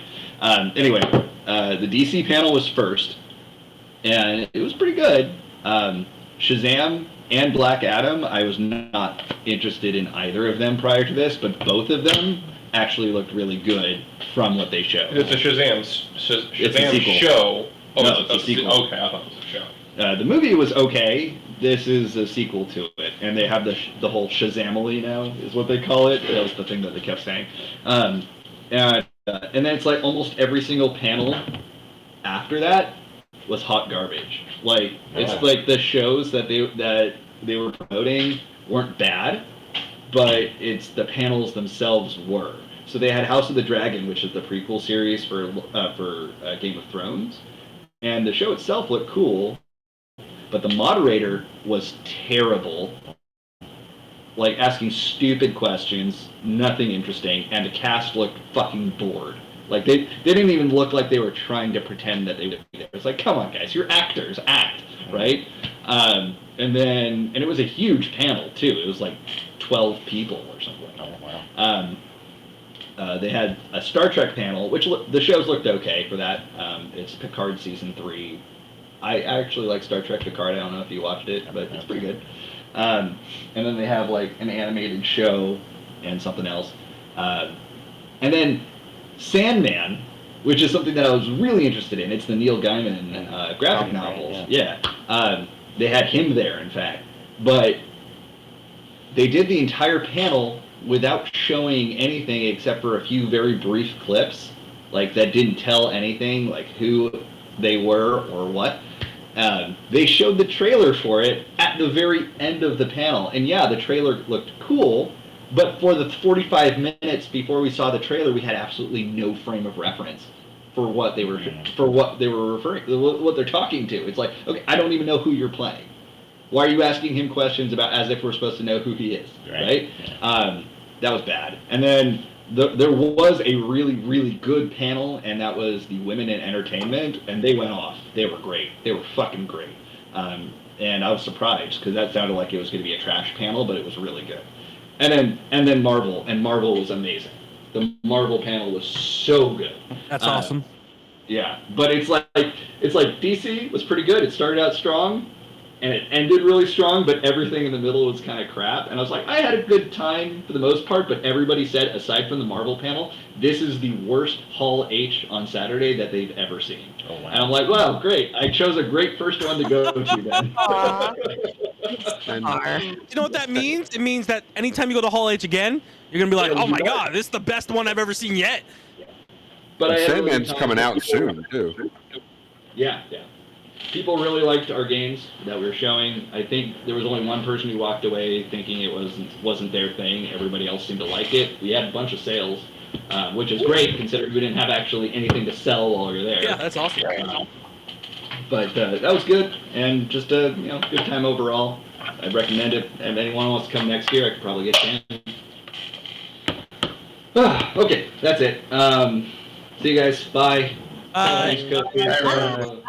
Knocking your ear off. Okay. Oh, before I forget, I gotta take Bob out to poop anyway, so I'll go with you